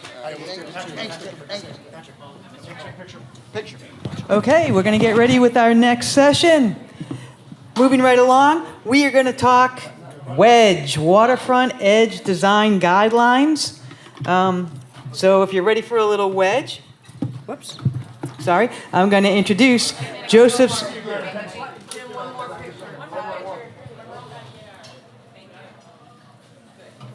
Oh, and before I introduce the speaker for WEDGE, there will be box lunches provided after the session. So box lunches will be provided after the session. But please welcome Joseph Sakawi. He's the Chief Waterfront Design Officer with Waterfront Alliance. He leads the WEDGE, which is the Waterfront Edge Design Guidelines program, and oversees Waterfront Alliance's resilience. Oh, can we have a little, folks? Folks, okay. He leads the WEDGE program and oversees Waterfront Alliance's resilience planning project in Flushing Meadows, Corona Park. There are a whole bunch of other accolades here, but they are all in the brochure. All right, thank you. Good morning, everybody. Good morning, I'm Joseph Sakawi, the Chief Waterfront Design Officer at Waterfront Alliance. Came down here from New York for this event. This is my third time at this particular conference, and I always come away from this incredibly impressed with the enthusiasm and the collaboration that exists in Southeast Florida. I mean, Jim just talked about how unique the structure of the Climate Compact is. It's something we're actually trying to replicate in New York City and the surrounding area because other structures like this just don't exist up there.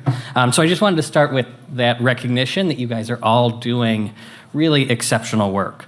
So I'm going to talk about the Waterfront Edge Design Guidelines, or WEDGE, and I'm going to make sure to say that acronym a few times, WEDGE, Waterfront Edge Design Guidelines, just to really drill in what that acronym stands for. And there are three key tenets of WEDGE. So we care about site design in terms of resilience, ecology, and access. And you'll hear me keep going back to those three principles across this presentation. So WEDGE at its heart is a rating system. So you're all familiar with the LEED standards for buildings. You're probably familiar with Envision for infrastructure. WEDGE is in that group. We are in that category of standard, but focused specifically on the waterfront. And there's two things that really make WEDGE stand out from the other systems that are out there. The first is the kind of obvious waterfront specific focus of it. We look at the kind of constraints and complexities of building on the waterfront from an ecological perspective, a resilience perspective, but also those opportunities of being on the waterfront. What are the things that you can do on the waterfront that you can't do on any other kind of site? So the way that we look at it is that regardless of what community you're in, whether it's, I'm from a small town in Michigan originally, work in New York, but you guys down here know it incredibly well. The waterfront should be the flagship place in the community. It is where people want to go. It is where your most expensive and highest property values are. It is the destination that draws people to the region. We only rebuild on the waterfront a particular site every 50, 70 years. So when we do it, we need to get it right. And that's the big differentiator with WEDGE. So it's guidance on the waterfront specific aspects that you need to get right. The other differentiator between wedge and other standards is the community focus of it. So, LEED cares about what's going on in the building envelope, your efficiency, all important things. Wedge cares as much about what's going on beyond the sight line as it does what's going on the property. So as an example of that for our resilience credits for coastal flooding, we're going to look at not only what's your design flood elevation for the site, how are you protecting the site itself, but also are you providing protection beyond the property line? Is the right-of-way going to flood less because of this waterfront project? Are the neighboring properties going to flood less? That kind of community resiliency is something that we look at, and that kind of ethos of thinking through those community benefits flows across the standard. So there are 14 wedge verified projects across the country. There's a couple things I want to draw your attention to. The first, that upper left corner, Jose Marti Park, Miami's project. That's the first wedge verified project in Florida. In procurement now, to move into construction very soon. So we're very excited about that. Broward County's also getting ready to move forward with the second wedge project in Florida. There's about 14 across the country, and just looking at what's confirmed in the pipeline, this number is actually going to double in the next 2 to 3 years. So really significant kind of national momentum around building projects to this standard. The other thing that I want to draw your attention to, and this is the variety of sites that have earned wedge verification, and that speaks to the flexibility of the standard that we've designed. So Jose Marti, very neighborhood-serving park, has a resilience purpose. You also have projects like Brooklyn Bridge Park, like flagship tourist destination. You have residential and mixed-use developments here. There's an affordable housing site, and then industrial and maritime facilities. Those working waterfront facilities are also covered by wedge. We work on both freshwater and saltwater. There's a Lake Michigan project that was the first freshwater one. Other projects in the pipeline as far west as Colorado and California. We show up in policy in a few different ways, including down here. So we're in things like the zoning codes in New Rochelle, different sets of sustainable infrastructure guidelines in places across the country. And then in Miami, we're embedded in the Baywalk and Riverwalk design guidelines. It's kind of a waiver system. And then there's a stormwater ordinance that says that city stormwater capital projects need to go through either wedge or envision. And then there's other agency planning processes that we show up in, living shorelines guidance, design standards for rights of way. We also are very frequently showing up in RFPs across the country now. The public sector's putting us in and saying we want to see this project designed to meet the wedge standards. We want people who are trained in wedge on the team, and we're seeing that. Mostly public sector. There are a few private sector instances of that as well. So thinking through kind of why you would use wedge, why use a rating system on a waterfront project. So the first thing that is kind of the purpose of wedges is really thinking about how do you incorporate performance standards, best practices, provide that guidance and some metrics around performance for the site to help guide the design process. And that's why the projects that get the most value out of wedge are the ones that are using it from the very kickoff at the beginning of the project. We also see wedge used by both the public and private sector as a way to build community trust and buy-in. So if you know you're going to run into NIMBYism, you know you're going to run into community members with environmental concerns or other concerns about the project, wedge can be a really useful carrot to be able to offer the community, because you are essentially saying, hey, we're going to bring this environmental watchdog group to this project, open up the project to them, let them vet it, and they're going to give us an assessment of whether we've done a good job or not. And that kind of watchdog mentality and bringing that in can help build a lot of community trust. We've also seen wedge, including it with Jose Marti Park, be used to strengthen grant proposals. So if you're writing it into proposals for federal grants, we just saw a FEMA hazard flood mitigation grant for a wedge project be awarded to New York City. Use use wedge verification to show the granting agencies that you're going above and beyond in the places that they care about.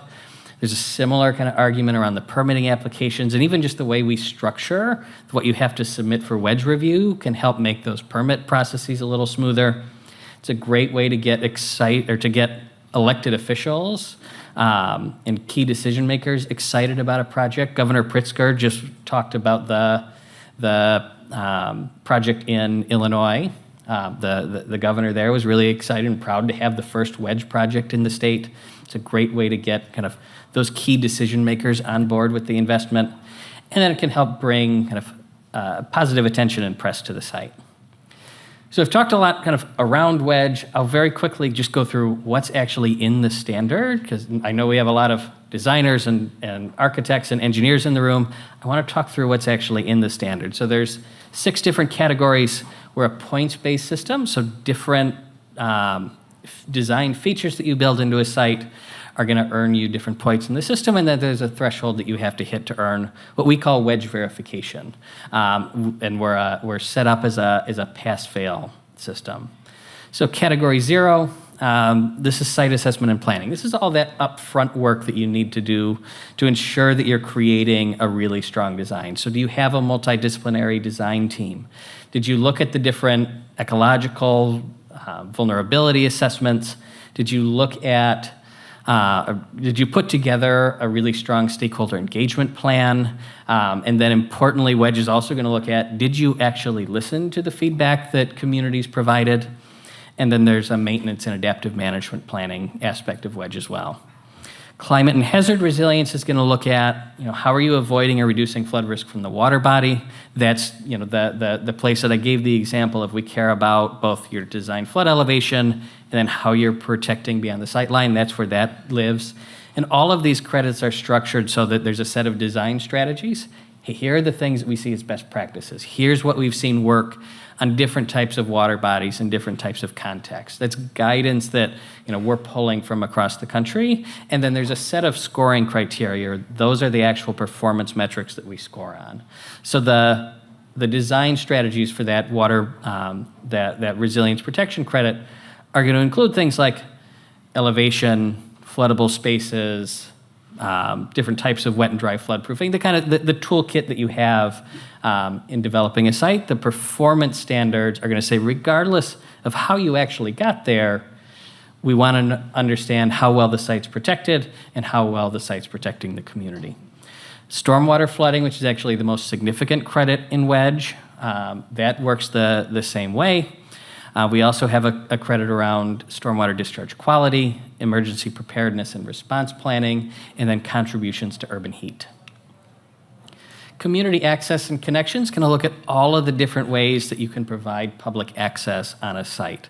And we think of the access in Wedge as almost having a lowercase a. It's not always kind of direct access to the water. Can you go down to the beach? Can you put a kayak in the water? A lot of times that's the assumption of what Wedge is looking at, and that is in there. But we look at it from a much broader perspective. So we're going to look at, is there quality public access area on the waterfront? Have you designed to take into account sight lines and visual connections from the water, or to the water? Where you have them, are you supporting industrial water-dependent uses? That working waterfront and maritime component's a big part of Wedge. Are you reducing industrial impacts to human health? Are you providing programming on the site? Transportation access to the water, maritime or environmental employment opportunities, greenway and waterfront pathway connectivity, direct connections to the water. That's where that kind of kayak and beach and get down component comes in, and then maritime activity as well. Edge composition is looking at what are you actually doing on the water's edge itself. So if you think of the kind of spectrum of waterfronts you can have, you've got steel and concrete in the water at one end, so your pile-supported platforms, bulkhead walls. At the other end of the spectrum, you've got beaches and mangroves and other natural shorelines. Wedge is trying to shift everybody this way, towards that more natural end, while recognizing that that's not going to be feasible everywhere. So where it's not feasible, then we're looking at how can you build in some kind of ecological enhancement. So E-Concrete's on what's on the slide there. Ferguson, that presented yesterday, has a number of products. Those kind of ecological enhancements are what we look for. Natural resources and sustainability, there's Jose Marti. This is looking at, have you cited with ecological sensitivity? Are you creating habitat and ecosystem space, preserving and increasing ecosystem connectivity, biodiversity through things like your planting plan? Where you have those natural resources, how are you avoiding disturbances to those? How are you developing or redeveloping contaminated or brownfield sites? We look at sustainable fill and soil management, using renewable and resilient energy sources on the site, reducing emissions through carbon management, environmentally responsible construction, reduced water use. And then we also look at how you're able to kind of study and monitor the site over the long term. One of the barriers that we often hear from people that want to do living shorelines or kind of more innovative work in the water is that it can be more challenging to permit. It's way easier to put through that bulkhead wall from a permitting perspective than it is to do something that's going to provide more ecological value. So where there are projects that are able to create those kind of shorelines, we want to see that there's a monitoring plan in place so that the data gets created to show what's working and what doesn't. And that's where partnerships with academia, nonprofits like Baykeeper can really come into play. And then innovation you can think of as kind of the bonus point. So inventive design are things that we haven't seen before in different contexts or that's particularly unique to the site. And then exemplary performance is where you're going kind of above and beyond what our performance criteria are. The Wedge is designed to be kind of code plus in every aspect. So we're already setting a standard that's going to be higher than what a building code or what state regulatory or Army Corps requirements are going to be. And then the exemplary performance is if you're even going further above and beyond those. And then the process for Wedge, before I get into the Wedge professionals, the way that this works is that you're submitting a set of narratives for the project, and we bring in a team that reviews those. And then finally, we have our Wedge professionals. I know there's actually a couple dozen at the conference. These are folks who are trained in Wedge. Miami City, Miami-Dade County, Broward County all have a number of Wedge associates on their staff. That's what the credential's called. Groups like Cummins Cedarburg, Curtis and Rogers, RES, HDR, that are all in the room, have folks across the country who are trained in this standard. That's my time. Thank you all so much.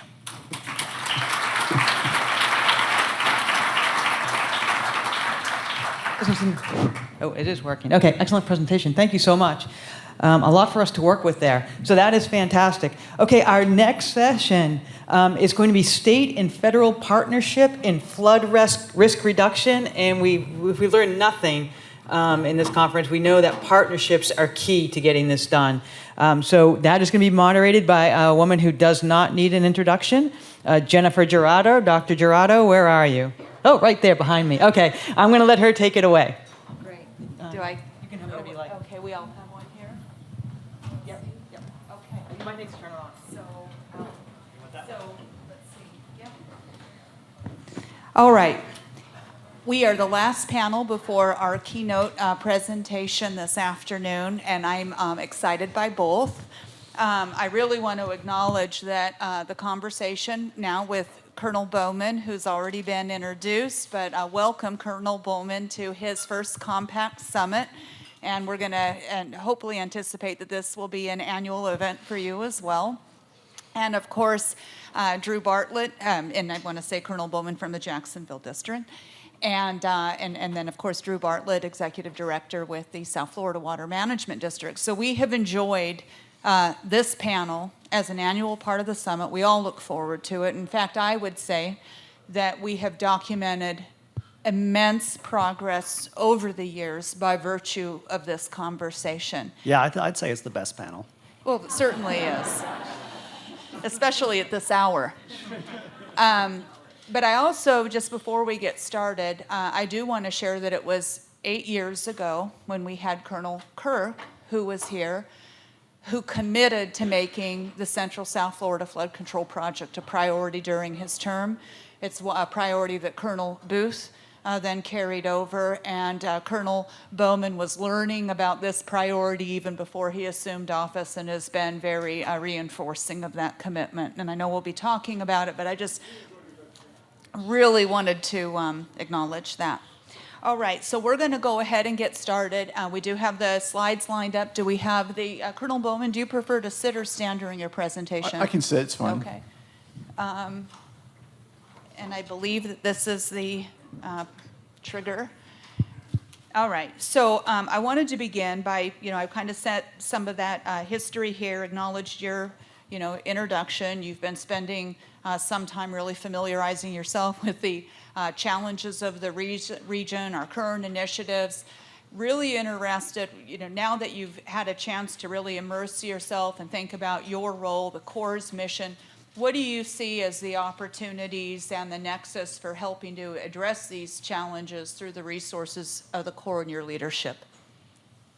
Thank you, Jennifer, for that question. And before I answer it, I want to say that I've been in command now about 5 months, and I'm just starting now to realize what I don't know about all the projects and everything that's in the Jacksonville district. It is one of the largest districts in the Corps of Engineers, with a total of 44 districts, and Jacksonville is definitely a very, very large one. And also I want to, address probably the white elephant in the room of why is there an Army officer wearing camouflage fatigues sitting up on a stage at a Southeast Florida resiliency conference. And that goes back over 200 years, because this past year was our 200th anniversary of the Army Corps of Engineers conducting major civil works projects throughout the United States. When we first got it awarded to us in 1824 with Congress passing the General Survey Act and the first Port and Harbors Act, which gave the Army Corps of Engineers this very large mission. And that was simply because the Army was the only federal agency that had engineers. And believe it or not, West Point, founded in 1802, was the first engineering school in the United States. So that's how the history of that is, and that's why there's an Army engineer officer sitting up here today wearing camouflage fatigues, talking about this. But one thing I like to say is resiliency is a team sport.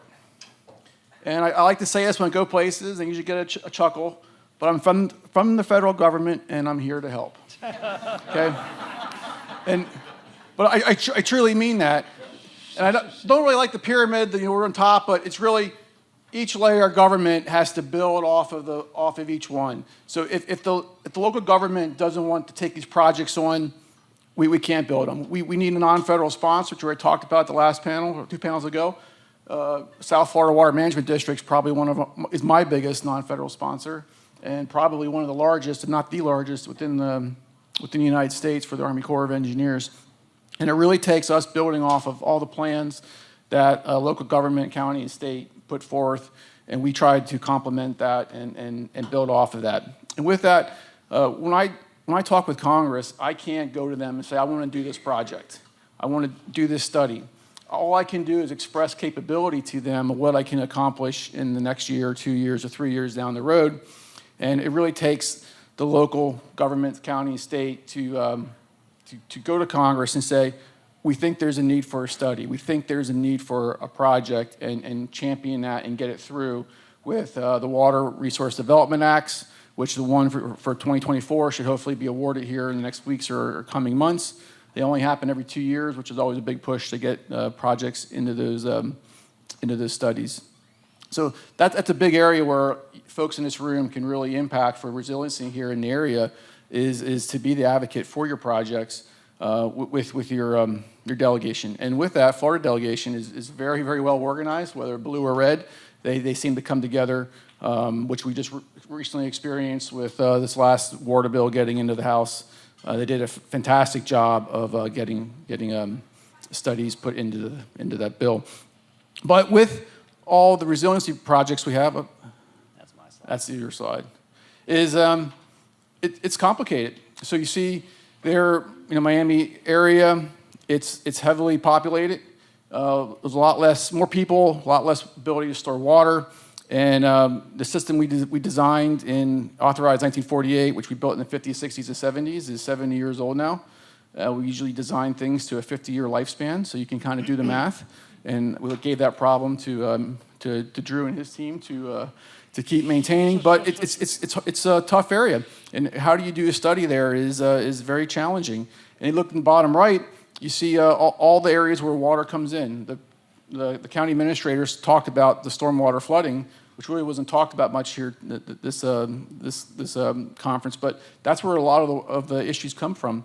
And so it's designing a complete and total system to try to stem that tide is, and that's where a lot of the challenges are that we're seeing is a lot more runoff, not be able to store the water, not get it back to the where it needs to go and the time and place that it needs to go.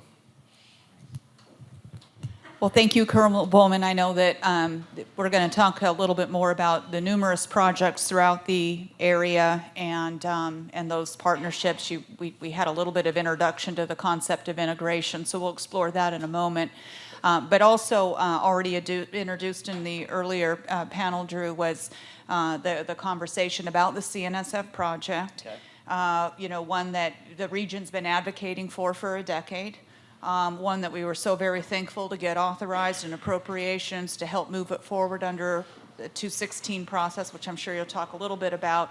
But we saw things moving not quite at the pace that we needed because we weren't seeing the funds aligned. And our administrator, Ms. Sapiro, noted the conversation that led to a partnership and a sharing of resources to really kick that off in an accelerated path where you have been a phenomenal champion. I mean, I think I saw you indicated this opportunity.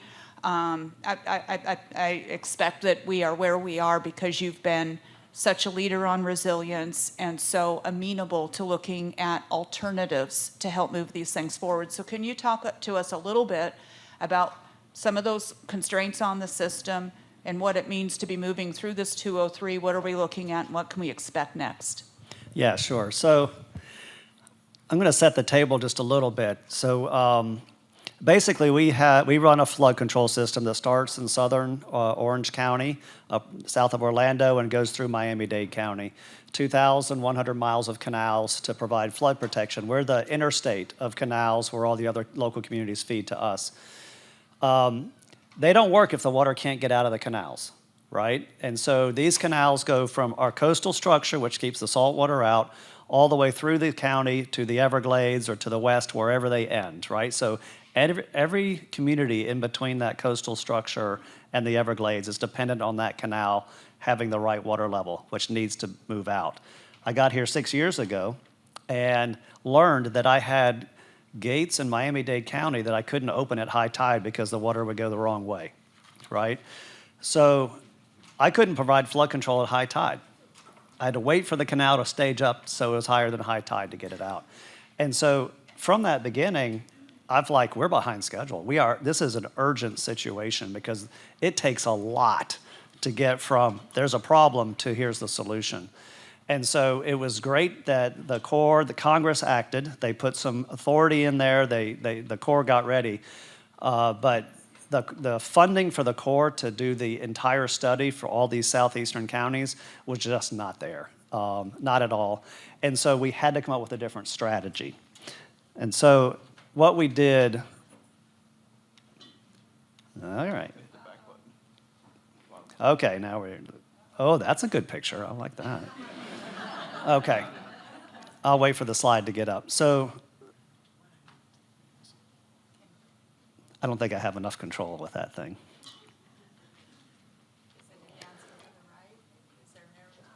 I messed it all up. You really shouldn't make me in charge of these things. So basically what we had, go back. There it is. So what you see here is this is Broward and Miami-Dade County. And that whole area from Reach 1 or A to Reach D was going to be the 216 study. And it was way too complicated, way too many canals. So we had to come up with a different plan. And this is where all the partners come forward. So I'll start with Reach B, right? So Reach B, we had FEMA grants. We worked with DEM and FEMA to get building resilient infrastructure in communities to address those canals in Reach B. So we were already underway. We thought we don't really need to start a core study and do that. We have a different process here. So we are designing those structures. So basically to solve that problem, to move water out at high tide, you got to put a pump on that structure. So that's what's happening. Reach A is the partnership with Broward County. And we had just completed what they call a 203 study. And that's where it's a district planning process using help from the Corps, but we're leading the planning process. And we basically submit it to the Assistant Secretary of the Army and say, could you approve this and send it to Congress for authorization? We just completed a $3 billion, we did it for a project north of Lake Okeechobee. We just completed it. It's in Word of 2024. So we had experience, and we have consultants here that have experience that help us with this. And so we, with partnership from Broward County, they brought $5 million. DEP and the resiliency team at DEP brought $5 million. So they are funding this study so we can try to get planning projects for 5 different canals. It's 5, 6? Something like that. 5 canals that basically encompass the western part of Broward County to get designs to 30% design so Congress knows what they're authorizing and the ASA, Assistant Secretary of the Army, can approve it. So we'll take that on, get it ready. Our goal is to get it ready for Word of 2026. The Corps in Reach C has a lot of federal infrastructure in that area, so they are going to take the lead and use the 216 funds that they've secured for Reach C, and then Reach D will be more folded into a lot of planning efforts down there. So now all of these efforts can happen simultaneously versus fighting over and prioritizing and figure out which canal and which was where the 216 was headed. So it was great collaboration with the county, with DEM for Reach B, and we'll continue with Reach C under the 216. So I think it's the way we slice this apart to make progress on the whole stretch. Don't worry, Palm Beach County, we are doing our risk assessment in Palm Beach County, so outside of the core process. So it's happening as well. Monroe, don't have a flood control system in your area. You probably are grateful for that, honestly.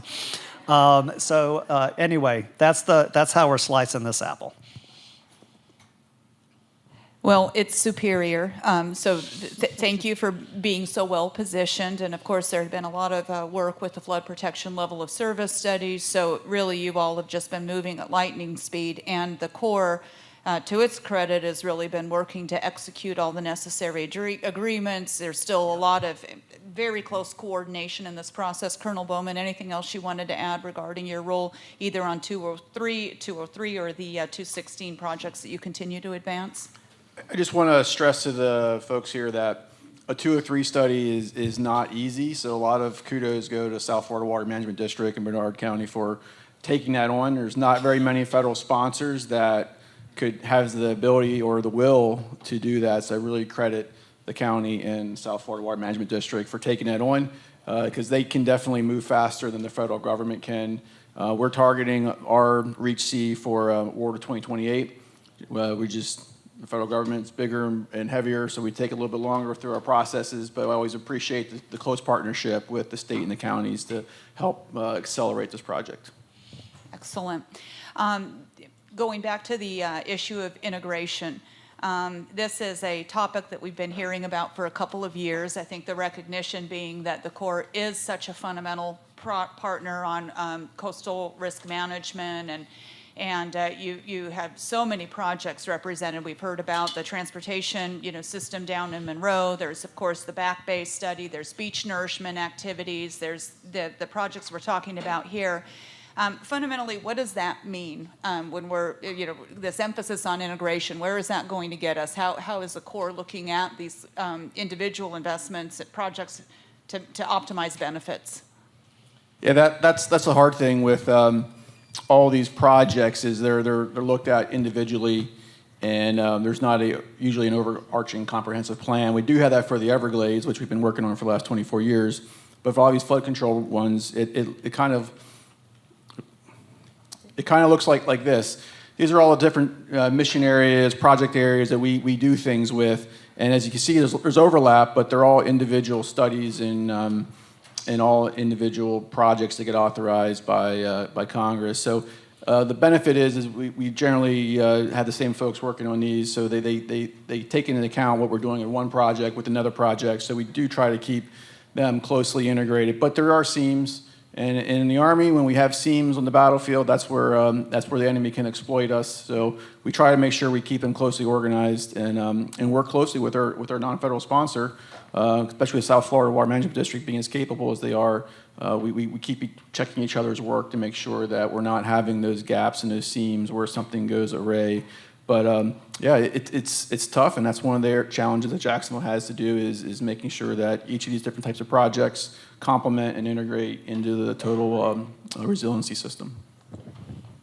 I'm going to sneak in a question here that we didn't maybe discuss. No, but that's against the Well, I rules. saw it happen on the previous panel, so I thought the door was wide open. But I'm curious. We went through a process not too long ago, the South Atlantic Coastal Study, and we haven't really heard anything more, as far as I know, since that analysis was done. Maybe it did help set up perhaps some of the prioritization for like the CNSF study. Colonel Bowman, is there anything more that we should know about that report and maybe how it might aid our region? And I'm just curious. I know one of the other recommendations was also a Broward Back Bay study equivalent to the Miami-Dade, which I think has had really great benefits down there. I'm just curious if you have any immediate information on that. Well, that's an excellent question, and being 5 months in the command, that's an area I need to deep dive into. So I have to take that as a due out, but yeah, that's a great question. And back bays are really, really tough studies to do because they act a little bit differently. I know the Miami Back Bay study has given the planners and the engineers a lot of frustrations with how do you combat that, and it is a very, very tough one. And people usually think it's the seaward side is where the challenges are. The Back Bay is definitely a little bit more challenging than the CSRM projects on the ocean side. Yeah, and I'll just recognize that the Miami-Dade has so many of their structures very close to the shore, whereas Broward's are further inland. And so we do have this coastal area where I know we have additional needs, but we're going to emphasize the CNSF in the meantime and as our most immediate priority. But thank you for that. Drew, I wanted to follow up also with you, please, regarding the scale of investments that are going to be needed. And I know that you've been kind of put in the hot seat year after year about the magnitude of the district's own analyses that have, sought to put a price tag on what's required for the existing system, let alone these investments that are forthcoming. How is the district, and you in particular, speaking with your leadership and partners such as, the state, about how you'll be able to move these in the time frame necessary? Sure. So the problem with providing flood control for all of South Florida is the scale, but it's also the age of the infrastructure. So the South Florida Water Management District was formed to run the flood control system that I talked about, and we are turning 75 years old, right? Congratulations, us, 75. But that means that our infrastructure is that old too. And so it's a twofold problem we have. I've got 2,000 miles of canals, same amount of berms. I've got 900 structures and pump stations, all beyond their design life, right? Maybe not all, 90%, right? And so it's not only do we have to rebuild all of that so it continues to provide flood protection for what underpins half of Florida's economy, by the way, but we have to adapt it to sea level rise and adapt it to changing rain patterns, all these types of things. So it's twofold. It is a monumental problem that everyone has gotten used to accepting that it is a problem. So that's the first step. We're out of the denial phase, right? And so now we're in the funding phase. Next slide, please. Man who knows how to work this system. So basically, and Carolina Moran is not here, Dr. Moran, she's our Chief Resiliency Officer. She is back executing grants right now because that's what she needs to do, because it is multiple funding stream that we're using and relying on to make sure that we have a viable, sustainable future in South Florida when it comes to flood risk management. It starts with us on our ad valorem taxes. We are a taxing authority. We are generating additional revenue with those ad valorem taxes, so that goes into the pot. We are also talking to the state, and last year the state infused $150 million of general revenue, understanding the critical nature of providing flood control down here, into the coffers to start the rebuilding process. And then, of course, we have a partnership with FEMA and DEM, Division of Emergency Management. We've been partnering with DEP on the resiliency projects, and the 203 study is the big study that we're doing with the Army Corps of Engineers to really look at bringing this more federal dollars, because if that gets authorized by Congress, that's a significant infusion into rebuilding and adapting, not really rebuilding, adapting this flood control system for the future. So we're doing this effort in the upper Kissimmee Chain of Lakes, where Ian pronounced itself as showing we don't have the flood control capacity up there, using local mitigation strategies. So it's all hands on deck, and Carolina told me that she cannot go home and say the word grant anymore at home because she might get kicked out, because it is such a big lift, but it is just bringing everything to the table. Well, clearly, we're all needing to work to diversify funding sources, program, the partnerships. What are, for example, Colonel, there may be additional opportunities to work with the Corps outside of some of the projects that we've detailed here, or additional things that local governments can do to be better partners, to have more compatible investments with either the district or the Corps. Is there anything that you would like to offer in the way of suggestions for us to help ready and align with some of the the plans and projects that are forthcoming? Right. Want me to start? Sure. So what I have found, I mean, you listen to the county administrators and the mayors up here, and the amount of investment at that level on all those different infrastructure types is mind-numbing. It's really breathtaking. And so what I would, what they can bring to the table is great. To me, it's the engagement with the smart people that they have hired, with the data that they have collected, and really with the community education on what's going on and why this flood control system is so critical. One example I have is trying to, work with the local government to put a pump station on that structure so their city can have flood control. It's in a golf course, and that is really bothersome to them, right? But so we're in difficult discussions on that because it's a golf course. So the education, the knowledge, and quite frankly, when everyone's going to the state legislature, everyone's going to the federal government to try to supplement their funds. And so understanding what's important locally from the municipal and county level, so that when you're having those conversations on the broader scale about broader issues, you can say, no, that's important. That needs to be done, because without flood control, we don't have the hospitals, the schools, everything we need right in that area. So, it's really, to me, it's the partnership and the teamwork and just bringing those resources. I don't know that the local governments on a CNSF scale are capable of contributing to that. That needs to come from other sources. Anything further, Colonel Bowman? Yeah, so with us, we have a non-federal sponsor we turn all of the projects over to with, and all of them have a cost sharing number in there. Sometimes it's 50-50, sometimes it's 65-35, with the federal government picking the larger piece. And that having that project partnership agreement is having local governments, when they sign it, understand what they're signing up for and being able to meet those goals.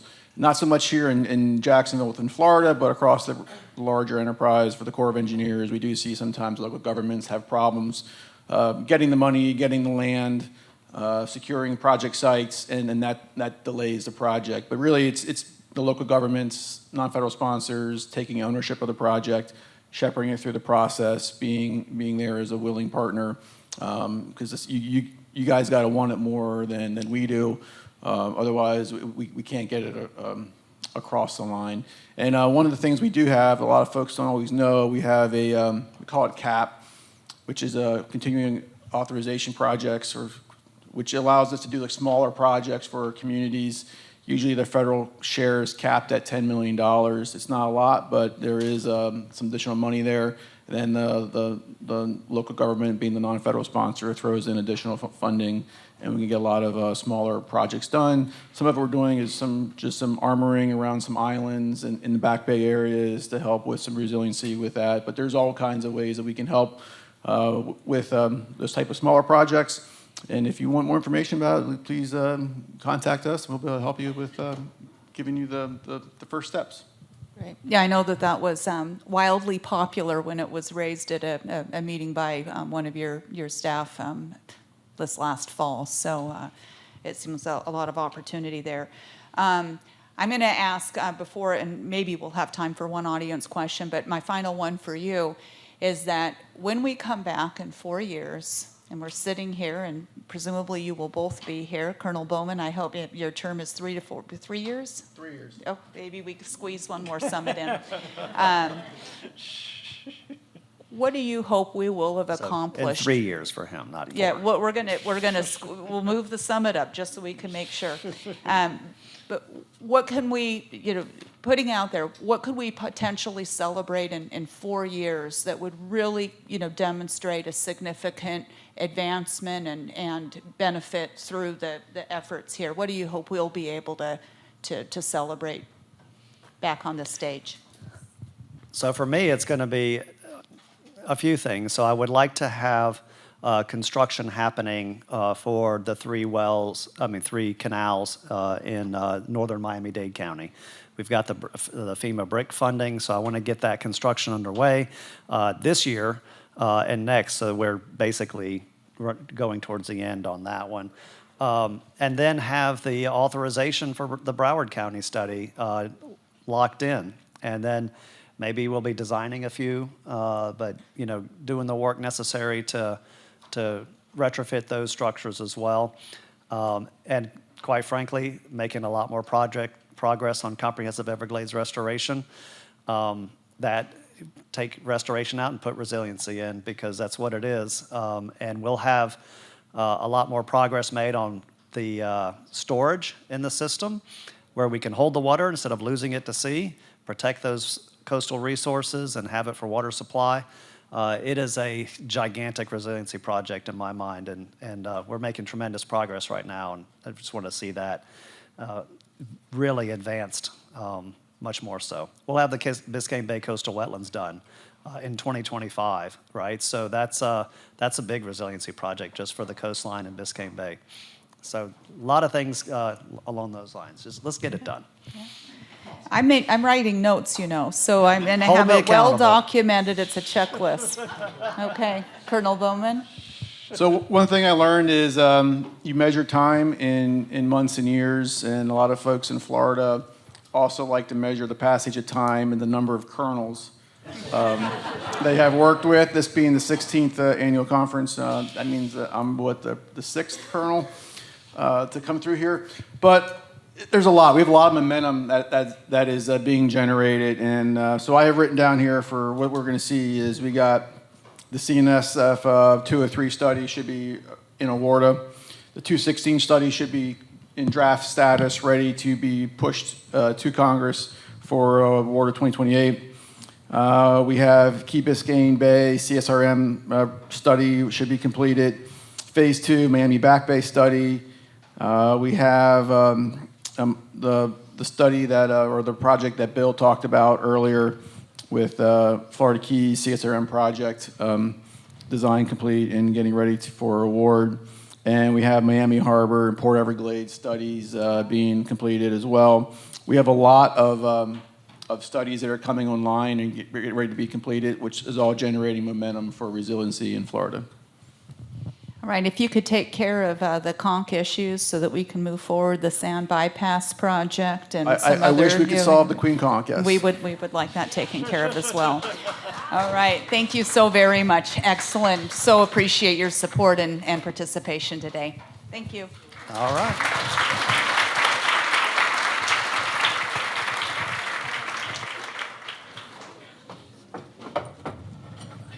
Okay, folks, we're coming close to the close. Don't forget, we have box lunches available and a raffle. At the end, you have to be here. You have to be here to win. But next up, whoops, I am so sorry. Next up, we have the Climate Communication Challenge. And we have an outstanding speaker for us. It's Eric Ash. He's the president of Potential Energy Coalition. It's a nonpartisan nonprofit whose mission is to accelerate the energy transition by driving public demand for solutions.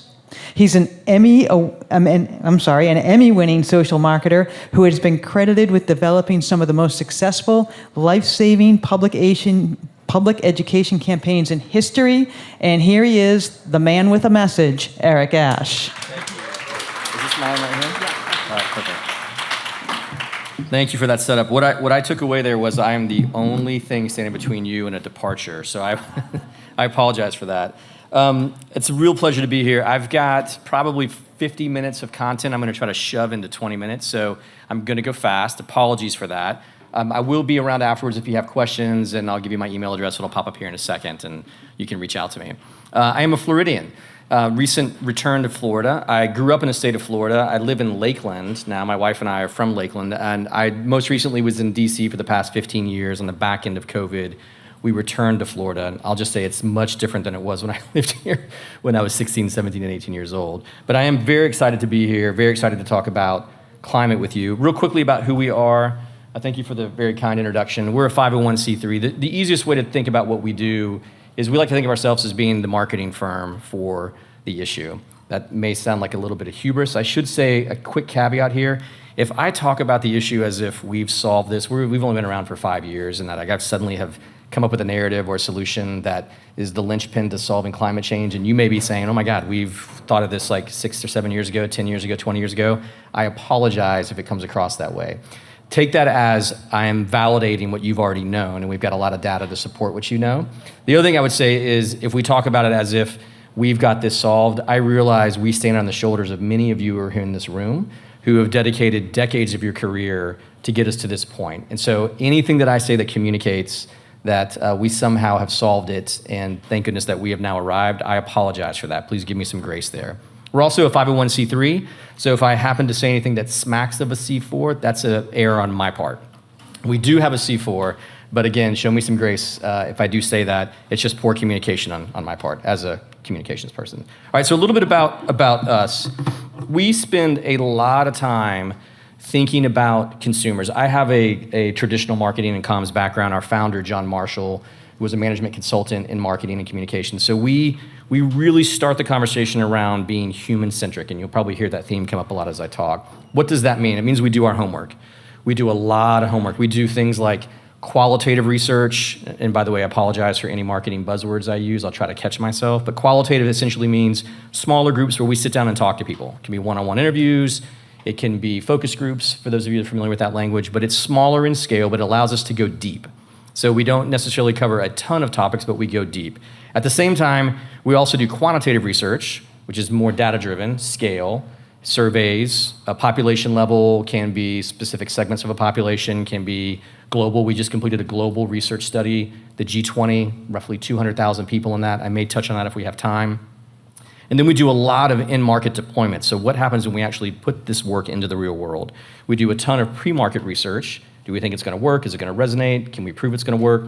Then we put it into the market, and we test the economics. Did we get the return that we expected, and how much did it cost, which is something that our donors are keenly interested in.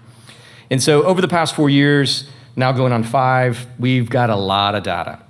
And so we've served over 3 billion ads that have been served and measured. That results in a ton of impressions that are in a live environment, but also in a testing environment. tons and tons of messages and ads, 1,100 ads and messages that we've tested. So a deep portfolio of what works and what doesn't work. Tons of hours with people, lots of time in focus groups. I would also say that I may present data to you that conflicts with some data that you have, and that's okay. You may have a different subset, a different data set, you may have a different segment of the population, but we are fairly confident that the data I'm going to show you holds up time and time, year after year, regardless of the sample that we draw from. There's some consistency in the narratives that we have. So one quick definition, I use the term lift. By the way, who in the audience do you consider yourself, even if it's an armchair communication person or marketing? Do we have marketing and comms people in the audience? Okay, we got a few, awesome. So lift essentially is, imagine you haven't been exposed to something, and I say, how do you feel about climate change? Is it a concern to you? And I just get your immediate response. So that's our baseline support around any claim that we have. Then after I expose you to the message a couple of times, can be one time, sometimes it's 3 times, it depends on what kind of test we're running, we look to see what kind of percentage lift do we get, right? And so remember, this is a C3 campaign, so what you won't see from me is how this translates into voting behavior, because that would be illegal from a C3 perspective to do that. And so, but we do believe that if it's not something or an issue that you actually care about and that you're informed about, it makes it much harder for you to take action and engage on that down the road, right? So you can connect the dots there. So let's get into the meat of it now. I propose that climate as an issue has a massive, massive communications challenge. And we're stuck, what I would say, in a narrative war. And I want to go into a little bit about what I mean by a narrative war. And I would say this presentation in the state of Florida now versus maybe 2 or 3 years ago, maybe 8 years ago, this would have been more revelatory to you than probably a lot of the head nodding that I'm getting now. And so here's an example of that. What a great day for some decarbonization, right? Who's with me on that? Said no one ever. And so this hopefully illustrates the point that when we pick the wrong narrative or pick the wrong language, at a minimum, we don't land with the consumer, the person we're trying to talk to. It goes over their head, right? So that's probably the lowest amount of damage that we do. But what we see happening, and you experience this as well, is when we're using language, now it's laden with power that signifies something about us and something about the person we're talking to, right? And so the words that we use matter a great deal. I want to give you an example of a narrative and how we picked a narrative that actually worked. We do a lot of work in various states. California happens to be one of them. And so we were working with the group in California, and they were focused on curbing fossil fuel expansion. This was the setback bill that was being debated in California, if you recall that earlier this year. So we talked to the group in California. We're like, okay, well, what's the narrative? And they had done some research, and they're like, the narrative is keep it in the ground. We're like, okay. So have you tested that? Like, no, we talked about it amongst ourselves. So we tested like keep it in the ground, and people were like, I don't know what you're talking about. Keep what in the ground? And are you asking me to do something? And so we talked to some moderate moms in particular, and they were like, what do you want from, I don't understand what you want from me. Like, what's my role here? And by the way, if you keep it in the ground, are you telling me that it's going to be harder for me to get the gas that I need? I'm just trying to get my kids to school. I've got so many things I got to do. Like, what are you talking about? So at a minimum, it was confusing, but if you let it play out, the more they talked about it, it was actually damaging, because they were like, why are you burdening me? I've got enough that I've got going on. So as we were going through some different ideas, we realized that the setback allowed the oil and gas company to start drilling near daycares and schools. And so we're like, how about this? Like, no drilling near daycare. And it was like, let me in, let me fight. And so which one? Obviously, one, no drilling near daycare. I understand exactly what's at stake. I understand my role as a parent is to say absolutely not. And so the insight there, in terms of how we thought about it and how we think about talking to individuals, we are trying to meet the need of the individual. They're very busy, they're very engaged, they want to do the right thing, but we have to make it easy for them. We're talking about something they actually care about, the health and wellness of their child and their children. They care about their community. This keep it in the ground is this esoteric thing. What are the consequences of that? I know what the consequences are if you drill near my daycare. And so this actually puts us in a position where when we pick the absolute right conversation at the right time, we much improve our chances of connecting with people. So real quickly, I'm just going to give you a couple of things. I felt as I was going through the presentation, I wanted to give you some tactical things that you could take back. All of this is on our website. Our website is a repository of things that we've learned. So we actually have a manual called Talk Like a Human, which gives you lots of data, the research that we've done, and just tips on don't say A, say B. So my favorite, decarbonization, words to use are pollution. People understand that, they can see it, they experience it, they can smell it, they can taste it. This net zero, anthropogenic, greenhouse gases, carbon footprint, 1.5 degrees, no one knows what that means. 100-year storm, I don't even know what that is. It feels like that's happening every day. But words to use, pollution, overheating, things that we experience here in Florida, extreme weather. I'll come back to that because I think that one's getting a little softer right now. Costing people too much. It's not fair. Fairness is a really big issue. I'll talk about that in a second in terms of accountability.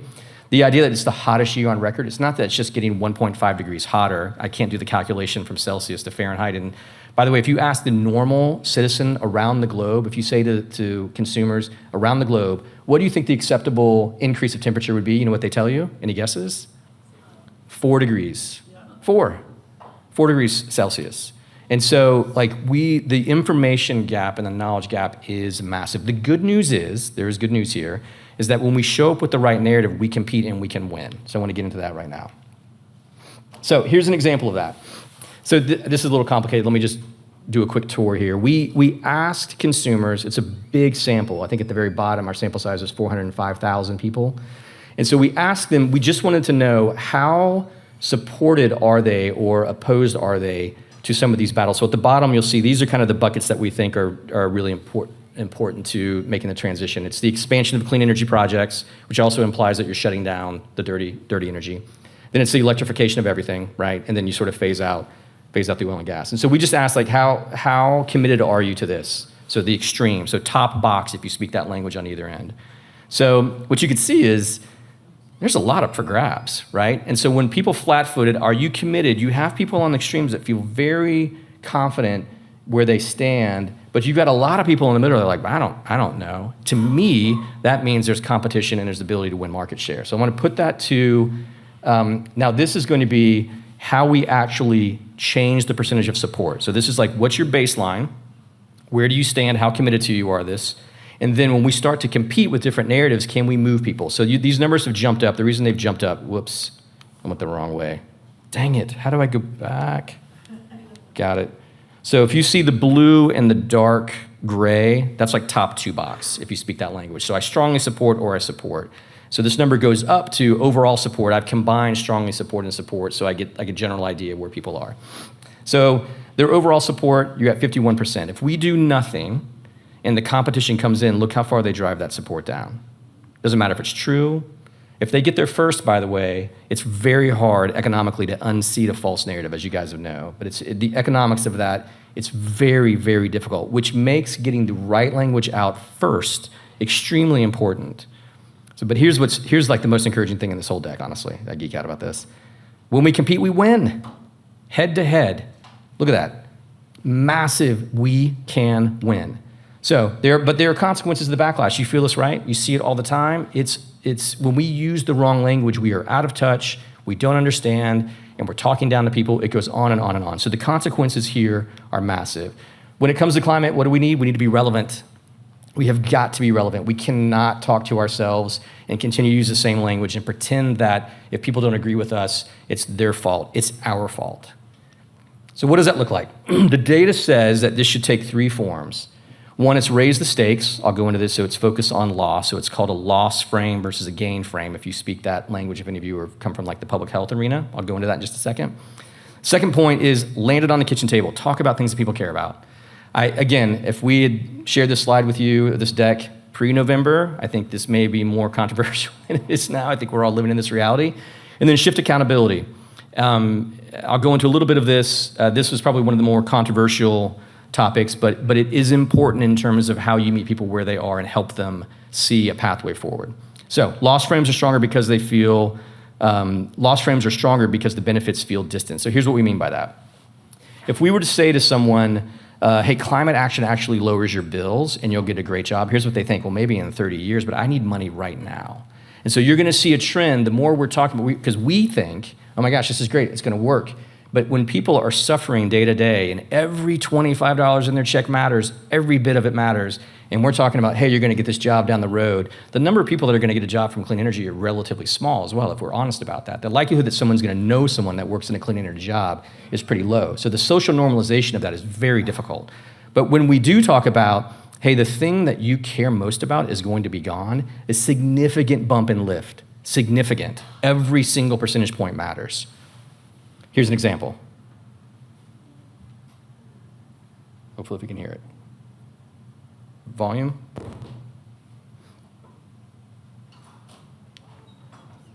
Can I try that again? You ready? Okay.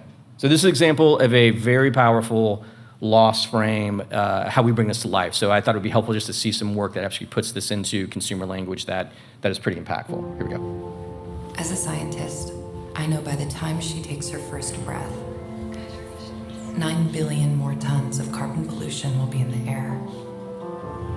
When she takes her first steps, wildfires will have burned millions more acres she could have explored. The day she gets her first pet, there are thousands of newly extinct species she'll never meet. The night she forgets to call, the night of her first heartbreak, her future home floods for the first of many times. By the time a child born today goes to college, it may be too late to leave them the world we promised. Our window to act on climate change is like watching them grow up. We blink and we miss it.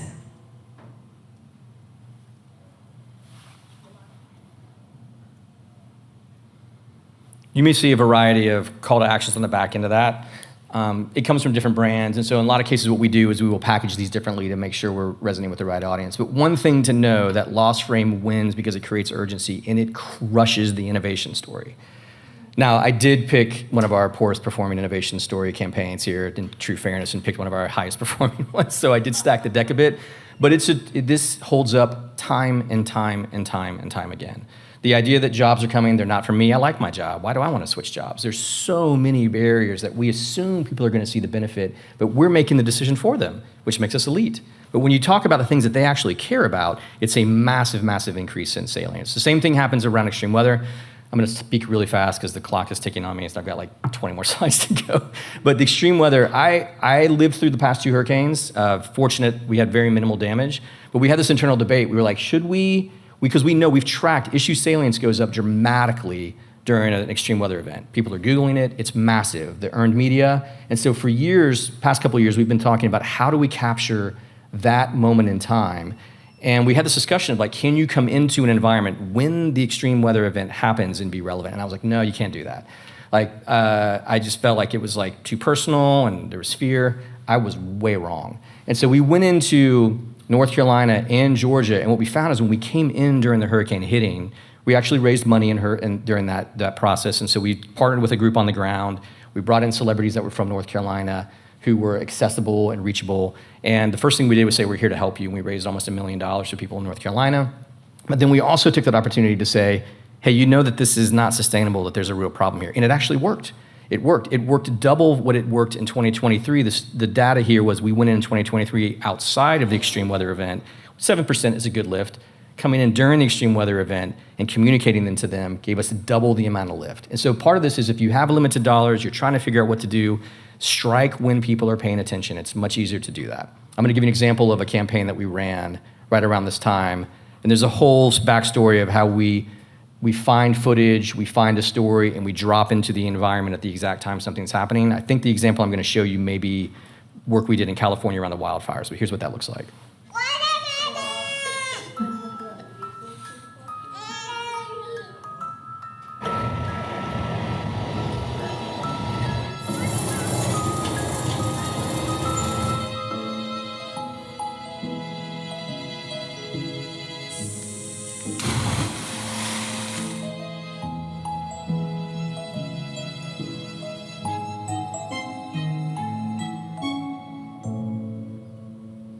You probably saw the phrase unnatural disasters.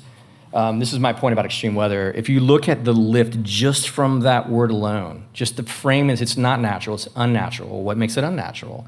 The conversation started that happens. If you look at the independents and the Republican number on the top, like, oh my God, like massive lift, big change just in that word alone.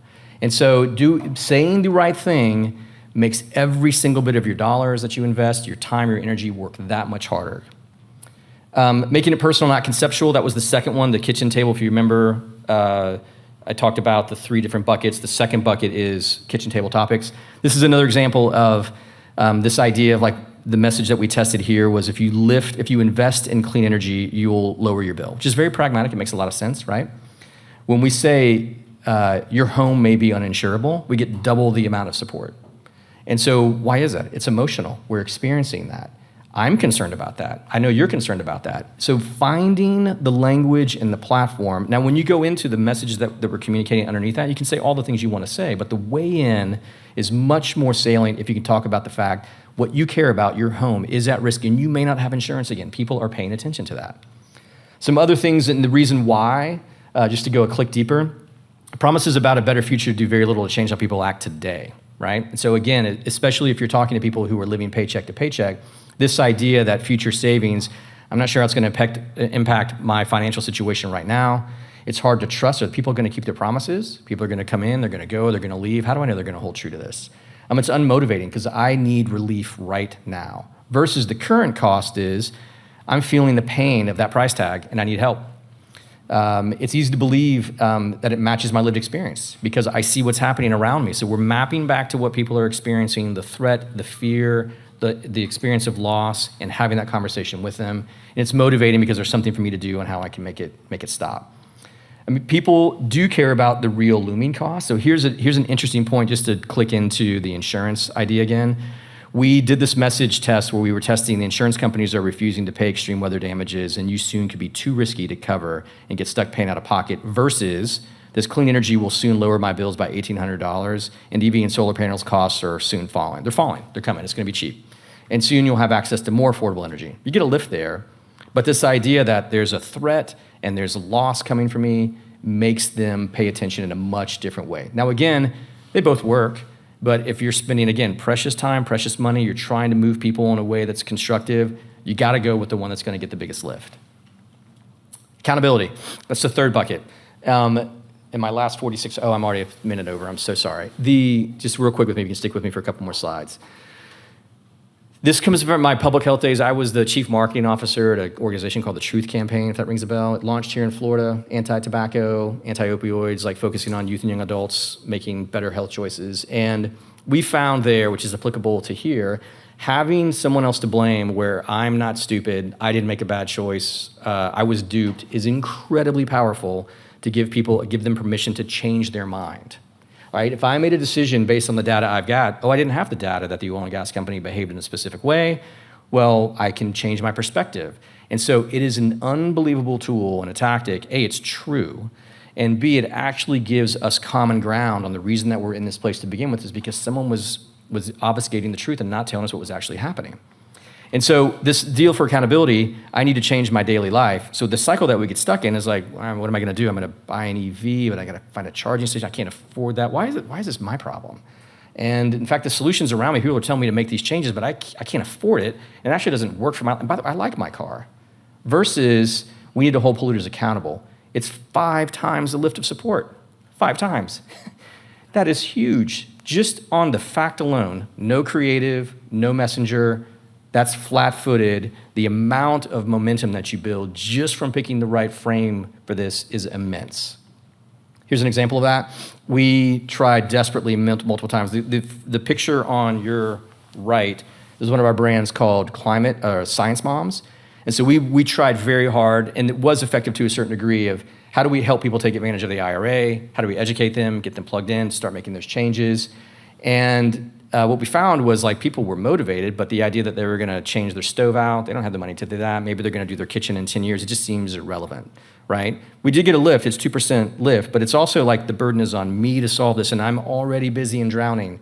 Versus this picture on the left, it's a real family in California. They lost their home and we told a story about numerous individuals and juxtaposed what they lost with how the oil and gas companies are making record profits. 10 percentage point lift right there, that alone. Telling the real stories of loss, people are hurting, people are suffering, versus, and you deserve help because there's something that's gone on that's stacking the deck against you, is much more palatable and believable than if I go change out my stove, I'm gonna change the world. Because people don't buy that. There's a place for that, it's vitally important, but it is not going to be the sole thing that's going to win the victory here. Okay, so synthesis, key takeaway from the data. When educated, people move significantly. I didn't show this slide. I wish I had now that I'm saying this out loud, but we have lots of data that show that you can move Republicans as well as you can move Democrats and I was going to say liberals, I guess liberals. And so the idea that it is at its core that we come to this conversation with a bias built in is not true. You can move people that have a different ideology. The challenge comes in when we come to the solutions we're seeing through the political lens. I'm not naive to that, but there is hope because Republicans, regardless of your political affiliation, like everybody wants the same thing. And so I believe that the data proves that out, and we can move people more successfully when they're educated and understand the issue, number one. Number two, climate can and should be the issue. There's a lot of conversation going around about do we avoid saying climate? If you've been watching what's happening in Washington State, there's an article in the Times and Politico about how they avoided the word climate. Our data shows that climate does come through because it's now to this place where people understand it's happening to them. Now, the challenge here with number two, quick caveat, is who the message is coming from is vitally important. And so I love, John, a blank on his name, Al Gore. I love Al Gore. But the movement doesn't need Al Gore out in front talking about it. We need moms, we need firefighters, we need people that are in the trenches who are making changes, we need people who've lost their homes and are building back, we need doctors. And so we need trusted, if you've looked at the most trusted sources on climate, NASA, weathermen and women, doctors and physicians, nurses are number one, nurse practitioners. And so if the idea that we can put these individuals front and center and tell those personal stories, it's much more effective because it's people like me that are engaged in my life. I see them on a regular basis. It's incredibly effective. And so we need to shift significantly our messaging from to an everyday, more populist narrative that engages and possibly even enrages. Like we want people to feel something about either the sense of loss or the accountability that moves them into action and behaving differently. And making it visceral always has a tremendous impact because we want it to be memorable. Here's real quick, just some resources. You can go to our website. Our global report is there, our extreme weather hub where we give people language of why we picked natural disasters. We make a lot of our assets available for people to take and hijack and use. You can also dive into our data. We've got an interactive tool, so if you're looking and you're a researcher and you want to learn more about the stuff that we've done, you can go in there and tinker with that. And if you want to get in touch with me, there's my email address. I'm so sorry I'm 6 minutes over, but I hope that made sense. I'm sure it was like taking a sip out of a fire hydrant. But I love the work. I'm encouraged to be here. Keep your head up. There's a lot of good work ahead.